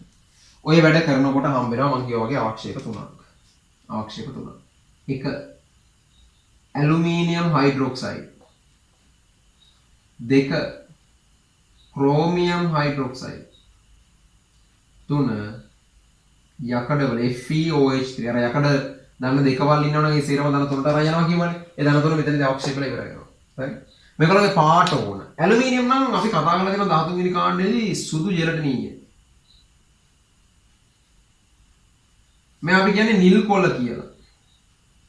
Chromium hydroxide. ඉස්සර නම් කිල්ල කොළ කියලා කිව්වා දැන් නිල් කොළ කියලා.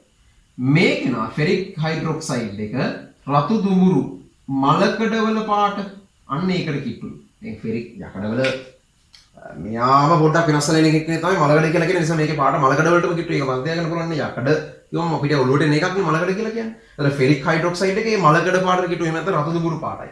ඇලුමිනියම් හයිඩ්‍රොක්සයිඩ් සුදු ජෙලටිනය කියන එක දන්න ඕගොල්ලෝ 13 වෙනි කාණ්ඩේ ඉඳන් D ගුණවලට අදාළ එකක් වෙන්න මේක D ගුණයේ ආපෝෂණයක් අහුණා දැනටත් පුළුවන් වලට දාලා තියාගමු නිල් කොළ පාටයි ක්‍රෝමියම් හයිඩ්‍රොක්සයිඩ් එක බලන්න හැමතැනම OH ලයින් එක කීය ගන්න 3යි 3යි 3යි ඇයි ධන 3නේ මේ හැමෝගෙම ආරෝපණනේ 3+ මෙයා 3+ මෙයා 3+ අතර ධන 3 නිසා එතන තව 3 සෙට් එකක් එන්නේ හරි මොකද තුන්වෙනි කාණ්ඩේ වෙන්නේ මේ පියවර 3ක් කරනවා අවක්ෂේප 3ක් හම්බන ඒවට අදාළව පාටවල් තියෙනවා සහ ඒ හැම එකනම ධන 3ේම අවක්ෂේප හම්බෙන්නේ ඒ පියවර ටිකට වෙන වෙනම හේතු තියෙනවා ඒ දේවල් ටිකත් ඔයගොල්ලෝ දැනගන්න ඕනේ. ඒත් ඔය විස්තරය තමයි තුන්වෙනි කාණ්ඩේ විස්තර වෙන විතර දැන් තේරෙනවද? අර පළවෙනි කාණ්ඩේ දෙවෙනි කාණ්ඩේ තරම් විස්තර නෑ තුන්වෙනි කාණ්ඩේ වල. විස්තර ටිකක් අඩු වෙලා තියෙනවා. ඒත් මේ විස්තරත් එක්ක වැදගත් වෙන්නේ මේ අවක්ෂේප ටික සහ ඒකේ පාටවල් ටික. සම මේ වගේ පැහැදිලි කිරීමක් බලාපොරොත්තු වුණොත් කරන්න පුළුවන් වෙන්න ඕන.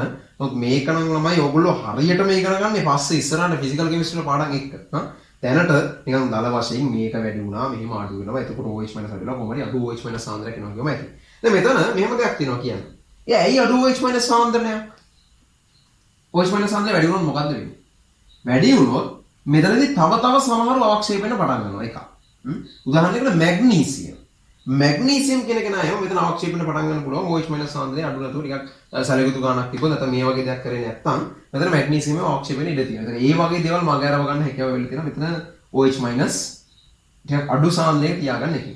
අනිත් එක තවත් දෙයක් තියෙනවා මේක මෙහෙම කිව්වා කියලා ඔයගොල්ලන්ට සමහර ගොඩක් ලාට තේරෙන එකක් නෑ. හේතුව වෙන මෙහෙම එකක්. දැන් ඉස්සරහට අපි D ගුණය තමයි කතා කරන දේවල් තියෙනවා නිකල්, කොබෝල්ට්, සින්ක් ආදී වශයෙන් යම් ඉන්නවා ඒගොල්ලෝ ඇමීන් සංකීර්ණ කියලා જાතියක් හදන ඇමෝනියා එක්ක. මේක නිකමට දැනට ඔලුවට දාගන්න පස්සේ D ගුණයේදී පැහැදිලි කරගන්න. හරි. ඇමෝනියා එක්ක යම් ඇමීන් සංකීර්ණ කියලා જાතියක් හදනවා. එතන මෙතනදී ඒ වගේ අයත් අවක්ෂේප වෙන එක නවතිනවා මේ විදිහට ඇමෝනියා සාන්ද්‍රණය ඉහළ කරලා තියෙන එකෙන්. එතකොට ඒගොල්ලෝ යාලත් එක්ක එකතු වෙලා ඇමීන් සංකීර්ණ හදන්න යනවා හයිඩ්‍රොක්සයිඩ් අවක්ෂේප හදනවා වෙනුව. මන්දර ඒ කියපු කතාව එහෙම ලොකු පැහැදිලිතාවයක් නැති වෙන්න ඕන ඕගොල්ලන්ට D ගුණ ගැන අදහසක් නැති කෙනෙකුට. ඒ නිසා ඒක දැන් අමතක කරලා දාන්න ඒක D ගුණෙදි කතා කරගන්න හම්බ වෙන ඕගොල්ලන්ට ඇමීන් සංකීර්ණ කතන්දරේ. ඒ අරුණම මෙතනදී ඔලුවට ගන්න ඕන දේ තමයි මේ වැඩේ නිසා අපිට අඩු OH සාන්ද්‍රයක් හැදිලා තියෙනවා ද්‍රාවණේ. ඒ අඩු OH සාන්ද්‍රයෙන් හින්දා මැග්නීසියම් වගේ කට්ටිය අවක්ෂේපණයක නැවතිලා තියෙනවා. ඒ වෙනකොට අපිට ඕමනා කරන තුන් දෙනෙක්ව විතරක් අවක්ෂේප කරගන්න, ඒගොල්ලෝව විතරක් වෙන් කරගන්න හැකියාව ඇවිල්ලා තියෙනවා. ඒකට ඔන්න එක්කෙනෙක් සුදු ජලටනියයි නිල් කොළ පාටයි රතු කුරු පාටයි. තුන්වෙනි කාණ්ඩේ විස්තරය දාගමු ටක් ගාලා ඉක්මනට.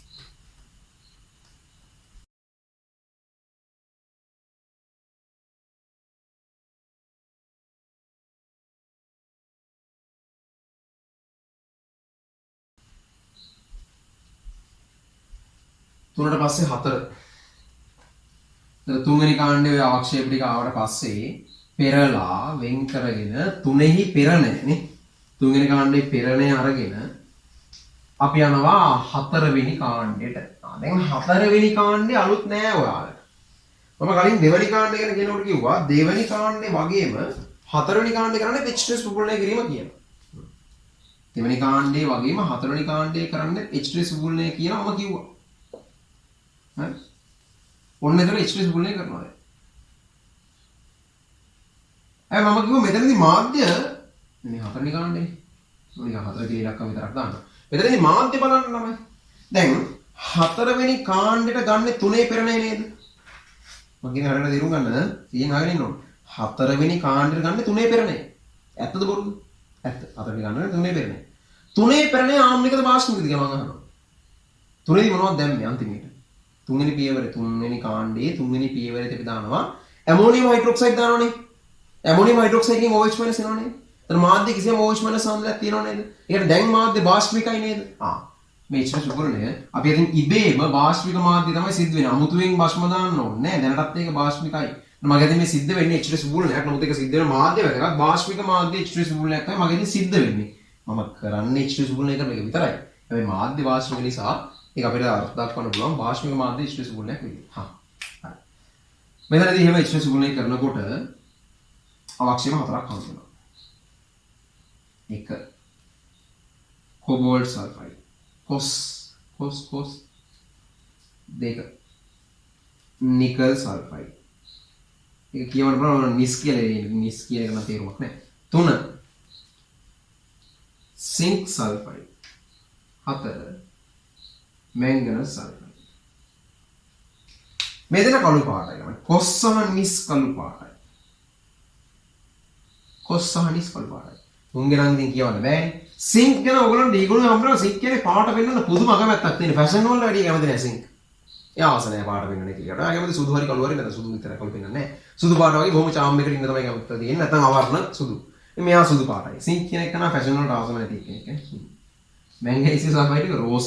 අර තැඹිලි පාටේ අනිත් එක. රෝස පාට සල්ෆයිඩ් එක මැංගනීස් සල්ෆයිඩ්. ඔන්න මෙතන 4 දෙනෙක් හම්බෙන්නේ. 4 වෙනි කාණ්ඩේ 4යි. 3 වෙනි කාණ්ඩේ 3යි. 4 වෙනි කාණ්ඩේ 4යි. එහෙමයි කියලා දෙවෙනි කාණ්ඩේ 2යිද? දෙවෙනි කාණ්ඩේ කීයක් අවශ්‍ය වුණාද? දෙවෙනි කාණ්ඩේ කීයක් අවශ්‍ය වුණාද? 9ක්. මොනවද 9? කළු පාට 4යි.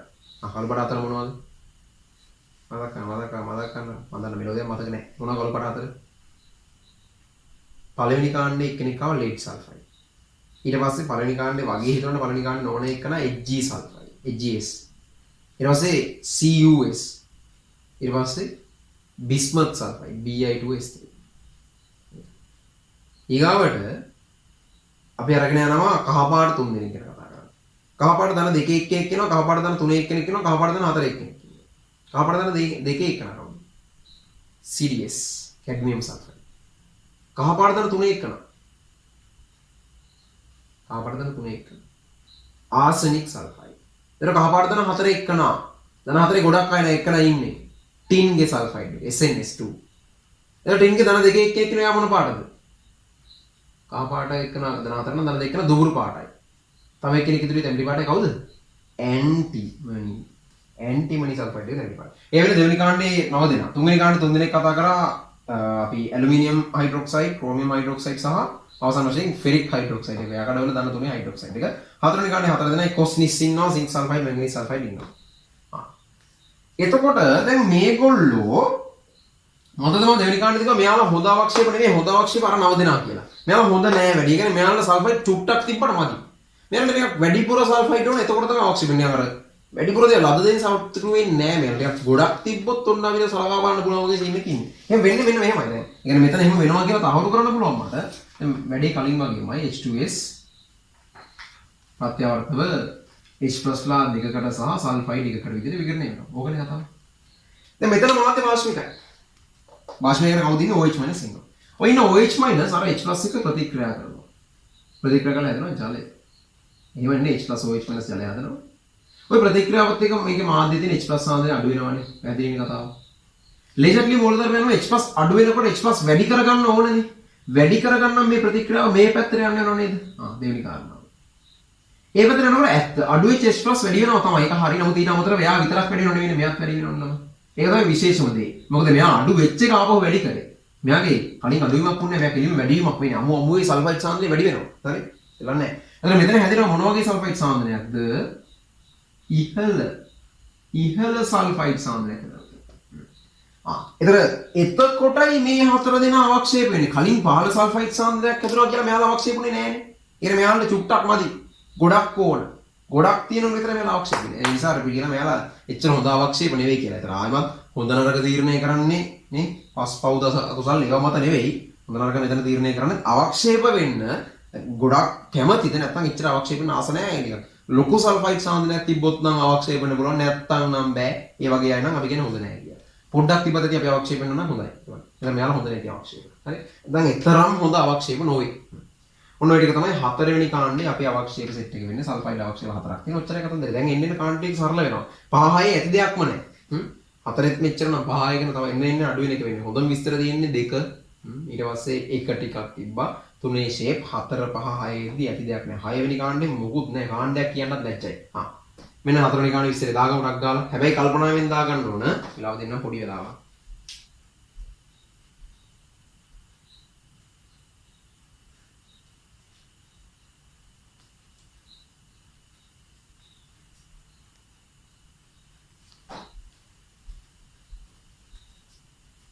ඔය බැලුවේ 4 වෙනි කාණ්ඩේ. 5 වෙනි කාණ්ඩේ බලමු. 4 වෙනි කාණ්ඩේ අවක්ෂේප 4යි. ඒගොල්ලෝ අවක්ෂේප කරගෙන අපි උඩුගිය ද්‍රාවණය නැත්නම් 4 වෙනි පෙරණය අරගෙන එනවා 5 වෙනි කාණ්ඩේට. 4 වෙනි පෙරණය අරගෙන එනවා 5 වෙනි කාණ්ඩේට. 5 වෙනි කාණ්ඩේ. ආනංග පා.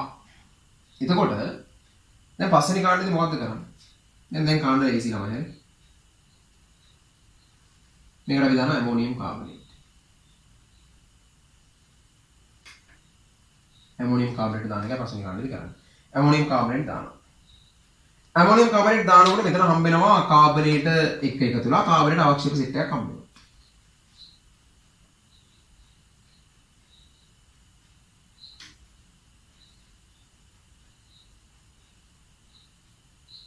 මම ලිව්වේ ආවර්තිතවකගේ මොන කාණ්ඩේ කැටයන්ද මේ ලිව්වේ? මැග්නීසියම්, කැල්සියම්, ස්ට්‍රොන්චියම්, බේරියම් මොන කාණ්ඩේ කැටයන්ද? දෙවෙනි කාණ්ඩේ කැටයන්. දෙවෙනි කාණ්ඩේ කැටයන්. මේ කතා කරන්නේ කාණ්ඩ විශ්ලේෂණයේ පස්වෙනි කාණ්ඩේ නැත්නම් කැටයන් විශ්ලේෂණයේ පස්වෙනි කාණ්ඩේ. මේ මම ලිව්වේ ආවර්තිතවකගේ දෙවෙනි කාණ්ඩේ. පටල ගන්න එපා. මේ ආවර්තවකගේ දෙවෙනි කාණ්ඩේ මේ ලිව්වේ මේ ආවර්තක තමයි. කැටයන් විශ්ලේෂණ දෙවෙනි කාණ්ඩේ නෙවෙයි. මේ ලිව්වේ ආවර්තිතවකගේ දෙවෙනි කාණ්ඩේ.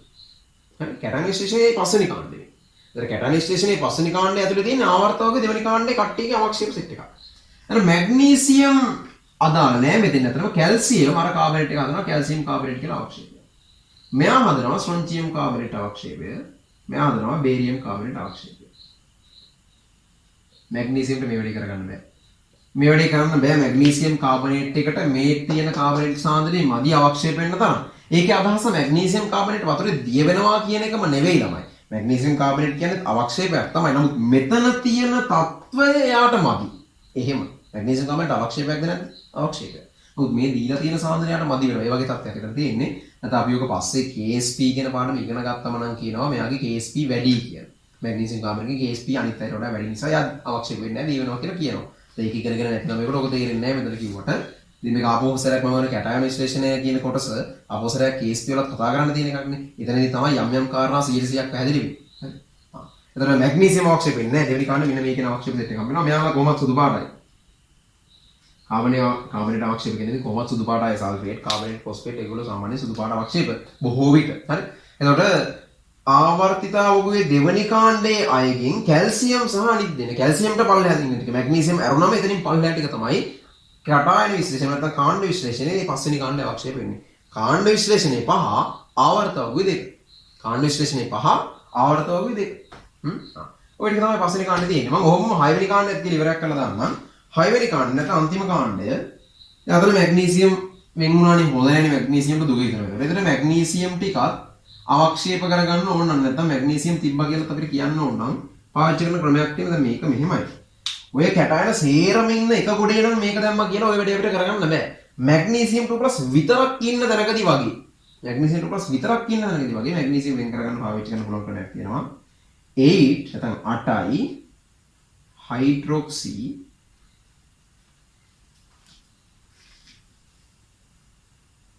ක්විනෝලෝන 8 හයිඩ්‍රොක්සි ක්විනෝලෝන කියන එක නම් දානවා. එයා දැම්මට පස්සේ මැග්නීසියම් මේක මෙහෙම මේක කාබනික සංයෝගය. හරි. ඒ නිසා එතන හම්බෙන කෙනා ටිකක් සංකීර්ණ ව්‍යුහයක් හම්බෙන්නේ. එයාගේ මුකුත් දැනගන්න ඕනේ. නිකන් ඔයාලා දැනගන්න ඕනේ. මෙතනදී හම්බෙනවා අවක්ෂේපයක් කිසියම් අවක්ෂේපයක්. ඒක කවුද කියන්න දැනගන්න ඕනේ. ඒක කාබනික මැග්නීසියම්ගේ කිසියම් කාබනික ලවණයක් හම්බෙන්නේ. ඒකේ පාට කහ කොළ පාටයි. කහ කොළ පාට අවක්ෂේපයක් තමයි හම්බෙන්නේ. ඒතර පාට විතරක් දැන සිටීම 6 වෙනි කාණ්ඩය සඳහා ප්‍රමාණවත්. ඒක නගේ ව්‍යුහය දැනගන්න ඕනේ නෑ. හරි. ඒතර එච්චරයි කතන්දරේ 6 වෙනි කාණ්ඩේ ඉතින් ඉවරයි. දැන් දැක්කද 5යි මොකුත් නෑ කතා කරන්න. ලැජ්ජයි කාණ්ඩයක් කියන්නේ. හරි. ඒතර දෙවෙනි කාණ්ඩේ ගත්තම සමහරවිට අන්තිම කාණ්ඩේ කීපයටම වඩා ලොකුයි. ඒ වගේ. ඒතර ඔන්න 5 වෙනි සහ 6 වෙනි කාණ්ඩ කැටයන් විශ්ලේෂණය නැත්නම් කාණ්ඩ විශ්ලේෂණේ. ඒතර අපි සේරම මේ වලට කතා කරලා තියෙන අයන මොනවද බලන්න මුලින් ඉඳන් කොනක ඉඳන් බලමු. මේ වැඩේ මුලින් දාගෙන ඉමු. ඊට පස්සේ මුලින් ඉඳන් ආවෝසරයක් කැටයන් විශ්ලේෂණේ මොනවද අපි අනාවරණය කරගෙන ගිහිල්ලා තියෙන කැටයන් කියලා පිළිවෙලකට බලාගෙන යන්කෝ. ආ ඔය 5 සහ 6 කාණ්ඩ දෙකක් හිමින් සීරුවේ කල්පනාවෙන් දැන් මේවා ලියා ගන්නකොට නිකන් ඔහේ ලියන්නේ නැහැ හරිද? ඔයාලා පුළුවන් තරම් බෝඩ් එක නිකමට එක සැරයක් බැලුවා, චිත්‍රය ගත්ත ඔළුවට, රූප සරණ ඔළුවට දාගත්තා. ඔයාලා තනියෙන් කොලේ මේක දාගන්න එකයි කරන්නේ. පොතේ මේක ලියා ගන්න එක කරන්නේ නැතුව මේක දිහා බලන කැල්සියම්, නිකන් චිත්‍රයක් හදනවා වගේ. කැල්සියම්. එහෙම නෙවෙයි. මේ අදහසයි ඔළුවට යන්න ඕනේ. අරම කරා කියලා පුළුවන් වෙන්නේ නැහැ. එහෙම පුළුවන් වෙන ඕන කෙනෙක් ඒ ගණී බී ගණී එහෙම ගන්න බෑ. හරි. මහන්සි වෙන්න ඕනේ. මේකට ආයාසයක් ගන්න ඕනේ. නමුත් ඒක අර කොච්චර බලාගෙන ලිව්වත් ඕක එන්නේ නැහැ. ඔයාලා එක සැරයක් මේ කාර්යය ඔළුවට අරන් තනියෙන් යන්න උත්සාහ කරනවා තරම්. නමුත් එහෙම ලියන්න යනකොට 100% ඕගොල්ලන්ට මතක නැහැ. ඒක සාමාන්‍යයි. ලියන්න යද්දි සමහර ඒවා කිව්වද නැද්ද මතක නැති වෙනවා වගේ තේරෙන්න පුළුවන්. ඒක තේරෙන එකක් වටිනවා නම. හරි. ඊට පස්සේ ඔයාලා බලලා ඒක මතක් කරගන්නවා. හරි. එහෙම නැතුව මේක බලාගෙන ලියනවා කියලා කිසිම දෙයක් පුළුවන් වෙන්නේ නැහැ. ඒක අනිවාර්යෙන්ම වැඩක් කරනකොට ඒක එන කාර්යක්ෂමතාවය උපරිමයෙන් එන්න පුරුදු වෙන්න එහෙම කරන්න. ඒතර ඔයාලට කරන වැඩ ප්‍රමාණය අඩු කරලා කරන ටිකේ කරන කාර්යක්ෂමතාවය වැඩි කරගත්තොත් අර පොඩි සැහැල්ලුවෙන් මේක කරගෙන යන්න පුළුවන් ඒ ලෙවල් කියන ගමන. එහෙම නැතුව මැරීගෙන මේක කරන්නත් පුළුවන්. ඉතින් මොකටද එහෙම කරන්න කියන්නේ? ඔයා අතේ ක්‍රමයක් තියෙනවා මේක සැහැල්ලුවෙන් ඕන් ටික විතරක් තෝරගෙන කරම ගොඩ දාගන්න පුළුවන් ක්‍රමයක් තියෙද්දි නිකන් ඇයි මැරීගෙන කරන්නේ? ඇයි නිකන් මේක 100 සැරයක් ලියන්න යන්නේ එක සැරයක් මේක හරියට ඔලුවට ගත්තොත් ඊට වඩා දෙයක් කරන්න පුළුවන්කම තියෙන්නේ. හරි. මේ ටික දාගමු අපි. ඉමින් සීරුවේ බලලා ඒ කියන්නේ ඕන දේ ඔලුවට අරගෙන ඕගොල්ලන්ගේ තනි නිර්මාණයක් විතර මේක කරන්නේ. ඊට පස්සේ අපි ඔක්කොම ටික ආපහු සැරයක් මුලින් ඉඳන් කතා කරමු. කැලෑ විශ්ලේෂණය.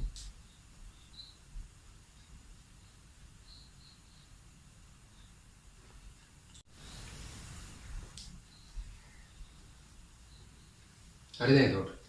කැටාන විශ්ලේෂණේ ගානට ඉවරයි. එහෙම කිව්වොත් ලේසි නෑනේ. සෑහෙන ගොඩක් කතා කරා අපි එකින් එක පොඩ්ඩක් බලාගෙන යන්න පුළුවන් තරමට මතක් කරගන්න දේ ඔයගොල්ලෝ කරන්න ඕන. මගෙත් එක්ක මම අහනකොට ඔයාලා හිතෙන්වත් අඩු ගන්න උත්තරයක් හදාගන්න. වඩා හොඳයි කියනවනම් තමයි. දැන් මෙහෙමයි. ලැජ්ජ වෙන්න පුළුවන් ගෙදරදී ඔක කියන එක. හැබැයි කියන්න පුළුවන් නම් වටිනවා හොඳේ. ඒක ලැජ්ජාව වගේ නෙවෙයිනේ. ඉතින් පාඩම් කරනකොට ලැජ්ජ වෙන්න කියන්න බෑ. ඒ නිසා මේ පුළුවන් නම් ඔක පොඩ්ඩක් ඔයාට වැහෙන්නවත් යන්තම් කියනවා නම් වඩා හොඳයි නිකන් හිතනවටත් වඩා. එහෙම නැත්නම් ගැන කමන්නේ හිතලා හරි කමක් නැහැ. කොහොමද මම කියන්නේ මේක කරන්න පුළුවන් නම් හොඳයි කියන්න ආපෝසරයක්. හරි. දැන් ඔන්න මේ කැටන විශ්ලේෂණය කරන්න අපිට භාජනයක් දීලා තියෙනවා. මේකේ සිලබස් එකට දාලා යම් කැටන සෙට් එකක් තියෙනවා. අපි එක වෙන් කරගෙන යන්නයි හදන්නේ. ඊවර 5කට නෙමෙයි 6කට යනවා නේ. 6කට යනවා. ඒතර ඔය 6 ඒ 6 එකකට අපි කියනවා කාණ්ඩයක් කියලා. ඒකෙන් එක මේකට නමක් එනවා කාණ්ඩ විශ්ලේෂණය කියලා කියනවා. පළවෙනි කාණ්ඩය. හරි. දැන් ඔන්න චිත්‍රය වලට එනවා. පළවෙනි කාණ්ඩය. අපි දානවා පිටින් තනුක HCl දානවා. තනුක වැදගත් සාන්ද්‍ර දාලා බෑ. තනුක HCl දානවා. සාන්ද්‍ර දැම්මොත් එහෙම අර PbCl2b වෙනවනේ. තනුක HCl දාම සුදු පාට අවක්ෂේප තුනක් හම්බ වෙනවා. සුදු පාට අවක්ෂේප තුන හම්බ වෙනවා. මොනවද සුදු පාට අවක්ෂේප වෙන? AgCl, Hg2Cl2 එහෙම නැත්නම් HgCl, PbCl2. මොනවද? AgCl, PbCl2, HgCl නැත්නම් Hg2Cl2. තුන් දෙනාම සුදු පාටයි. තුන් දෙනා එකිනෙකා වෙන් කර අඳුර ගන්න පුළුවන් ක්‍රම අපි කතා කරනවා. සිල්වර් ක්ලෝරයිඩ් කොහොමද වෙන් කර අඳුර ගන්න ක්‍රමේ? තනුක ඇමෝනියා වල දිය වෙන එක. PbCl2 මොකද්ද වෙන් කර අඳුර ගන්න ක්‍රමේ? රත් කරද්දි දිය වෙලා සීතල කරද්දි සුදු පාට අර ඉදිකඩ දුරු වගේ අවක්ෂේපය ආපෝතරයක් හම්බ වෙනවා. තව එකක් දෙනවා PbCl2 වෙන් කර අඳුර ගන්න. මොකක්ද? සාන්ද්‍ර HCl දැම්මයින් පස්සේ දිය වෙනවා. එතකොට ඒ ක්‍රම දෙකෙන් අපිට සිල්වර් ක්ලෝරයිඩ් එක සහ Hg2Cl2 එක අපිට වෙන් කර අඳුර ගන්න පුළුවන්. Hg2Cl2 නෙමෙයි PbCl2 එක වෙන් කර අඳුර ගන්න පුළුවන්. ඒ ක්‍රම දෙකටම මුකුත් ප්‍රතිචාරයක් දක්වන්න නැතුව ඔහේ නිකන් තිබ්බ විදිහේ එම මින් එකන තමයි Hg2Cl2 වෙන්නේ. ඉතුරු එක. දෙවෙනි කාණ්ඩය. පළවෙනි කාණ්ඩේ පෙරණය දෙනට ආම්ලිකයි ඕකට H2 සුපුරණය කරනවා. දෙවෙනි කාණ්ඩේ හතරවෙනි කාණ්ඩේ දෙකේම H2 සුපුරණය කරනවා. H2 සුපුරණය කරනකොට මෙතන හම්බ වෙනවා කියලා අපි කියනවා අවක්ෂේප 9ක්. අඩු සල්ෆයිඩ් සාන්ද්‍රණයක් තියෙන්නේ. ඒක වෙන්නේ කොහොමද කියලා සමීකරණ ආශ්‍රයෙන් ලියන්නත් පුළුවන්. අවක්ෂේප 9න් 4ක් කළු පාටයි. මොනවද 4? 4. උඩ කාණ්ඩෙන් එන එක්කෙනෙක් ඉන්නවා PBS. උඩ කාණ්ඩෙන් එනවා වගේ හිතනකොට ඇත්තටම උඩ කාණ්ඩෙන් එන්නේ නැති අපිට වැරදිච්ච එක්කෙනෙක් ඉන්න කවුද? HJS. දැන් ඉතින් මෙලෝ සම්බන්ධයෙන් තව දෙනෙක් ඉන්නවා CUS සහ බිස්මත් Bi2S3 කියන එක. බිස්මත් දාන තුනට දාලා සල්ෆයිඩ් එක. කළු පාට අතර දෙන හරි. කහ පාට තුන් දෙනා. එක එකට වෙනස් ඔක්සිකරණාංග තුනක් තියෙන්නේ ධන 2, ධන 3 සහ ධන 4 විදියට. ධන 2කට දාලා කහ පාට එකන කවුද? ධන 2කට දාලා කහ පාට එකන. CdS cadmium sulfide. ඊගාවට ධන 3ට දාලා කහ පාට එකන. හිතන්න උතර උන ආසනික් සල්ෆයිඩ් AS2S3. ධන 4ට දාලා එකනවා කවුද? ධන 4 මහ ගොඩක් අයන එකන ඉන්නේ ටින්. right? ටින් සල්ෆයිඩ් එක SNS2 හැබැයි ධන 4 වෙන්නත් ඕන. ටින්ගේ ධන 2කට මොකක්ද උනේ? ඉන්නවා මොන පාටද? දුඹුරු පාටයි. අර කොහෙට වන්දද එක්කන? අමුතුම් පාට එක්කන? තැඹිලි පාට එක්කන? ඇන්ටිමනි සල්ෆයිඩ්. ඇන්ටිමනි සල්ෆයිඩ් තැඹිලි පාටයි හරි. 9ක් හරි 9ක් හරි. ඒතකොට පළවෙනි කාණ්ඩ 3ක් කියවා දෙවෙනි කාණ්ඩ 9ක් කරලා 12ක් අපි කියලා තියෙනවා. තුන්වෙනි කාණ්ඩ තමයි ඇත්තටම තුන්වෙනි කාණ්ඩ. පියවර 3යි. මොනවද තුන? පළවෙනි පියවර මොකක්ද? තුන්වෙනි කාණ්ඩේ පළවෙනි පියවර නැටවි මෙයි නටවන්නේ. එයි නටවන්නේ. H2 සයින් කරන්න. දෙවෙනි පියවර. තුන්වෙනි කාණ්ඩේ දෙවෙනි පියවර. සාන්ද්‍ර HNO3 දාලා රත් කරනවා උණුසුම් කරනවා. ඇයි එහෙම කරන්නේ? Fe2+ වල Fe3+ දක්වා ඔක්සිකරණය කරනවා. තුන්වෙනි පියවර ඇමෝනියම් හයිඩ්‍රොක්සයිඩ් එක ඇමෝනියම් ක්ලෝරයිඩ් දානවා. හා. එතකොට ඊට පස්සේ දැන් අපිට හම්බ වෙනවා අඩු OH- සාන්ද්‍රණයක් තියෙන ද්‍රාවණයක්. ඊට පස්සේ අපි තුන්වෙනි කාණ්ඩ ඇතරම තුන්වෙනි කාණ්ඩ කියලා මම කිව්වා අවක්ෂේප තුනක් හම්බෙන්නේ. AlCl3 නෙමෙයි AlOH3, CrOH3, FeOH3. තුන් දෙනාම අර ධන 3 එකට යන තුනක් ඉන්නේ. ඇලුමිනියම් හයිඩ්‍රොක්සයිඩ් එක මොන පාටද? සුදු ජෙරටනීය. CrOH3 එක ක්‍රෝමියම්ගේ හයිඩ්‍රොක්සයිඩ් මොන පාටද? අන්න මතක නැහැ. නිල් කොළ පාටයි. නිල් කොළ පාටයි. FeOH3 FeOH3 මලකඩ වගේ රතු දුඹුරු පාටයි. හරි? ඔය තුන දෙනා. දැන් මාධ්‍ය වාෂ්මිකයි. ඇයි OH- තියෙනවනේ. ඒ මාධ්‍ය වාෂ්මික වෙච්ච තැන අපි පෙරණයක් වෙන් කරගෙන හතරවෙනි කාණ්ඩයට අරගෙනවා. හතරවෙනි කාණ්ඩේ H2 බුලණය කරනවා. ඒතර බුලණය වෙන්නේ කලින් උඩ කාණ්ඩේදී වාෂ්මික වෙච්ච මාධ්‍යයට. ඒතර වාෂ්මික මාධ්‍ය H2 බුලණයක් කියලා කියන්න පුළුවන්. නමුත් අපි වාෂ්මික පිටින් දැම්මද? නෑ ඒක තුන්වෙනි කාණ්ඩේ ඔටෝ වැටලා තිබ්බේ. ආක්ෂේප හතරවෙනි කාණ්ඩේ හතරක් හම්බ වෙනවා. මොනවද හතර? කොස්නිස් හම්බුණානේ. කොබෝල්ට් සල්ෆයිඩ් එක හම්බුණා, නිකල් සල්ෆයිඩ් හම්බුණා, දෙන්නම කළු පාටයි. කොස්නිස්. ඊට පස්සේ MnS එකයි ZnS එකයි. ZnS සිංක් සාමාන්‍යයෙන් ඔය සෝබන වලට නෑ, ෆැෂන් වලට නෑ, යා සුදු පාටයි. මැංගනීස් ෆැෂන් වල තමයි ඉන්නේ, යා රෝස පාටයිනේ. නේද ඉන්නේ? රෝස පාටයි මැංගනීස් සල්ෆයිඩ්. පස්වෙනි කාණ්ඩේ උඩ නිකම්ම ඇමෝනියම් කාබනේට් දැම්මා.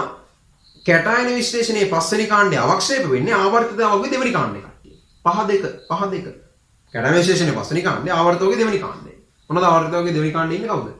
බෙරිලියම් මැග්නීසියම් ඔය කන් සෙට් එකේ බෙරිලියම් මැග්නීසියම් කැල්සියම් ට්‍රොන්චියම් බේරියම් මෙතනින් මැග්නීසියම්ට පල්ලෙහාට මැග්නීසියම් උත් නැහැ ඊට පල්ලෙහා සෙට් එක කැල්සියම් ට්‍රොන්චියම් බේරියම් යාලගේ කාබනේට් විදිහට අවක්ෂේප වෙනවා සුදු පාටයි ඔක්කොම. අවසාන වශයෙන් 6 වෙනි කාණ්ඩේ මැග්නීසියම්ව වෙන් කරගන්න පවුනේ. එයා විතරක් ඉන්න තැනකදී වගේ වෙන් කරගන්න පාවිච්චි කරන්න පුළුවන් 8 හයිඩ්‍රොක්සි ක්ලෝරොක්විනෝන් එයා වෙන් කරගන්න පුළුවන්. ඒක නා අපි කියන මොන පාට අවක්ෂේපයක් කියලාද කිව්වේ? මොන පාටද? විවේචන කරන්න ඕනේ නැහැ කිව්වා පාට විතරක් කිව්වා. මොකද පාට? කහ කොළ පාට. ඒතර ඔන්න ඒ විදිහට කැටායන විශ්ලේෂණයේ කාණ්ඩ 6. ඒතර අපි සේරම ගත්තොත් අවක්ෂේප නැත්නම් කැටායන අඳුනාගෙන තියෙනවා. පළවෙනි එකේ 3යි, දෙවෙනි එකේ 9යි, තුන්වෙනි එකේ 3යි, හතරවෙනි එකේ 4යි, පස්වෙනි එකේ 3යි, හයවෙනි එකේ 1යි. ඔක්කොම කීයද?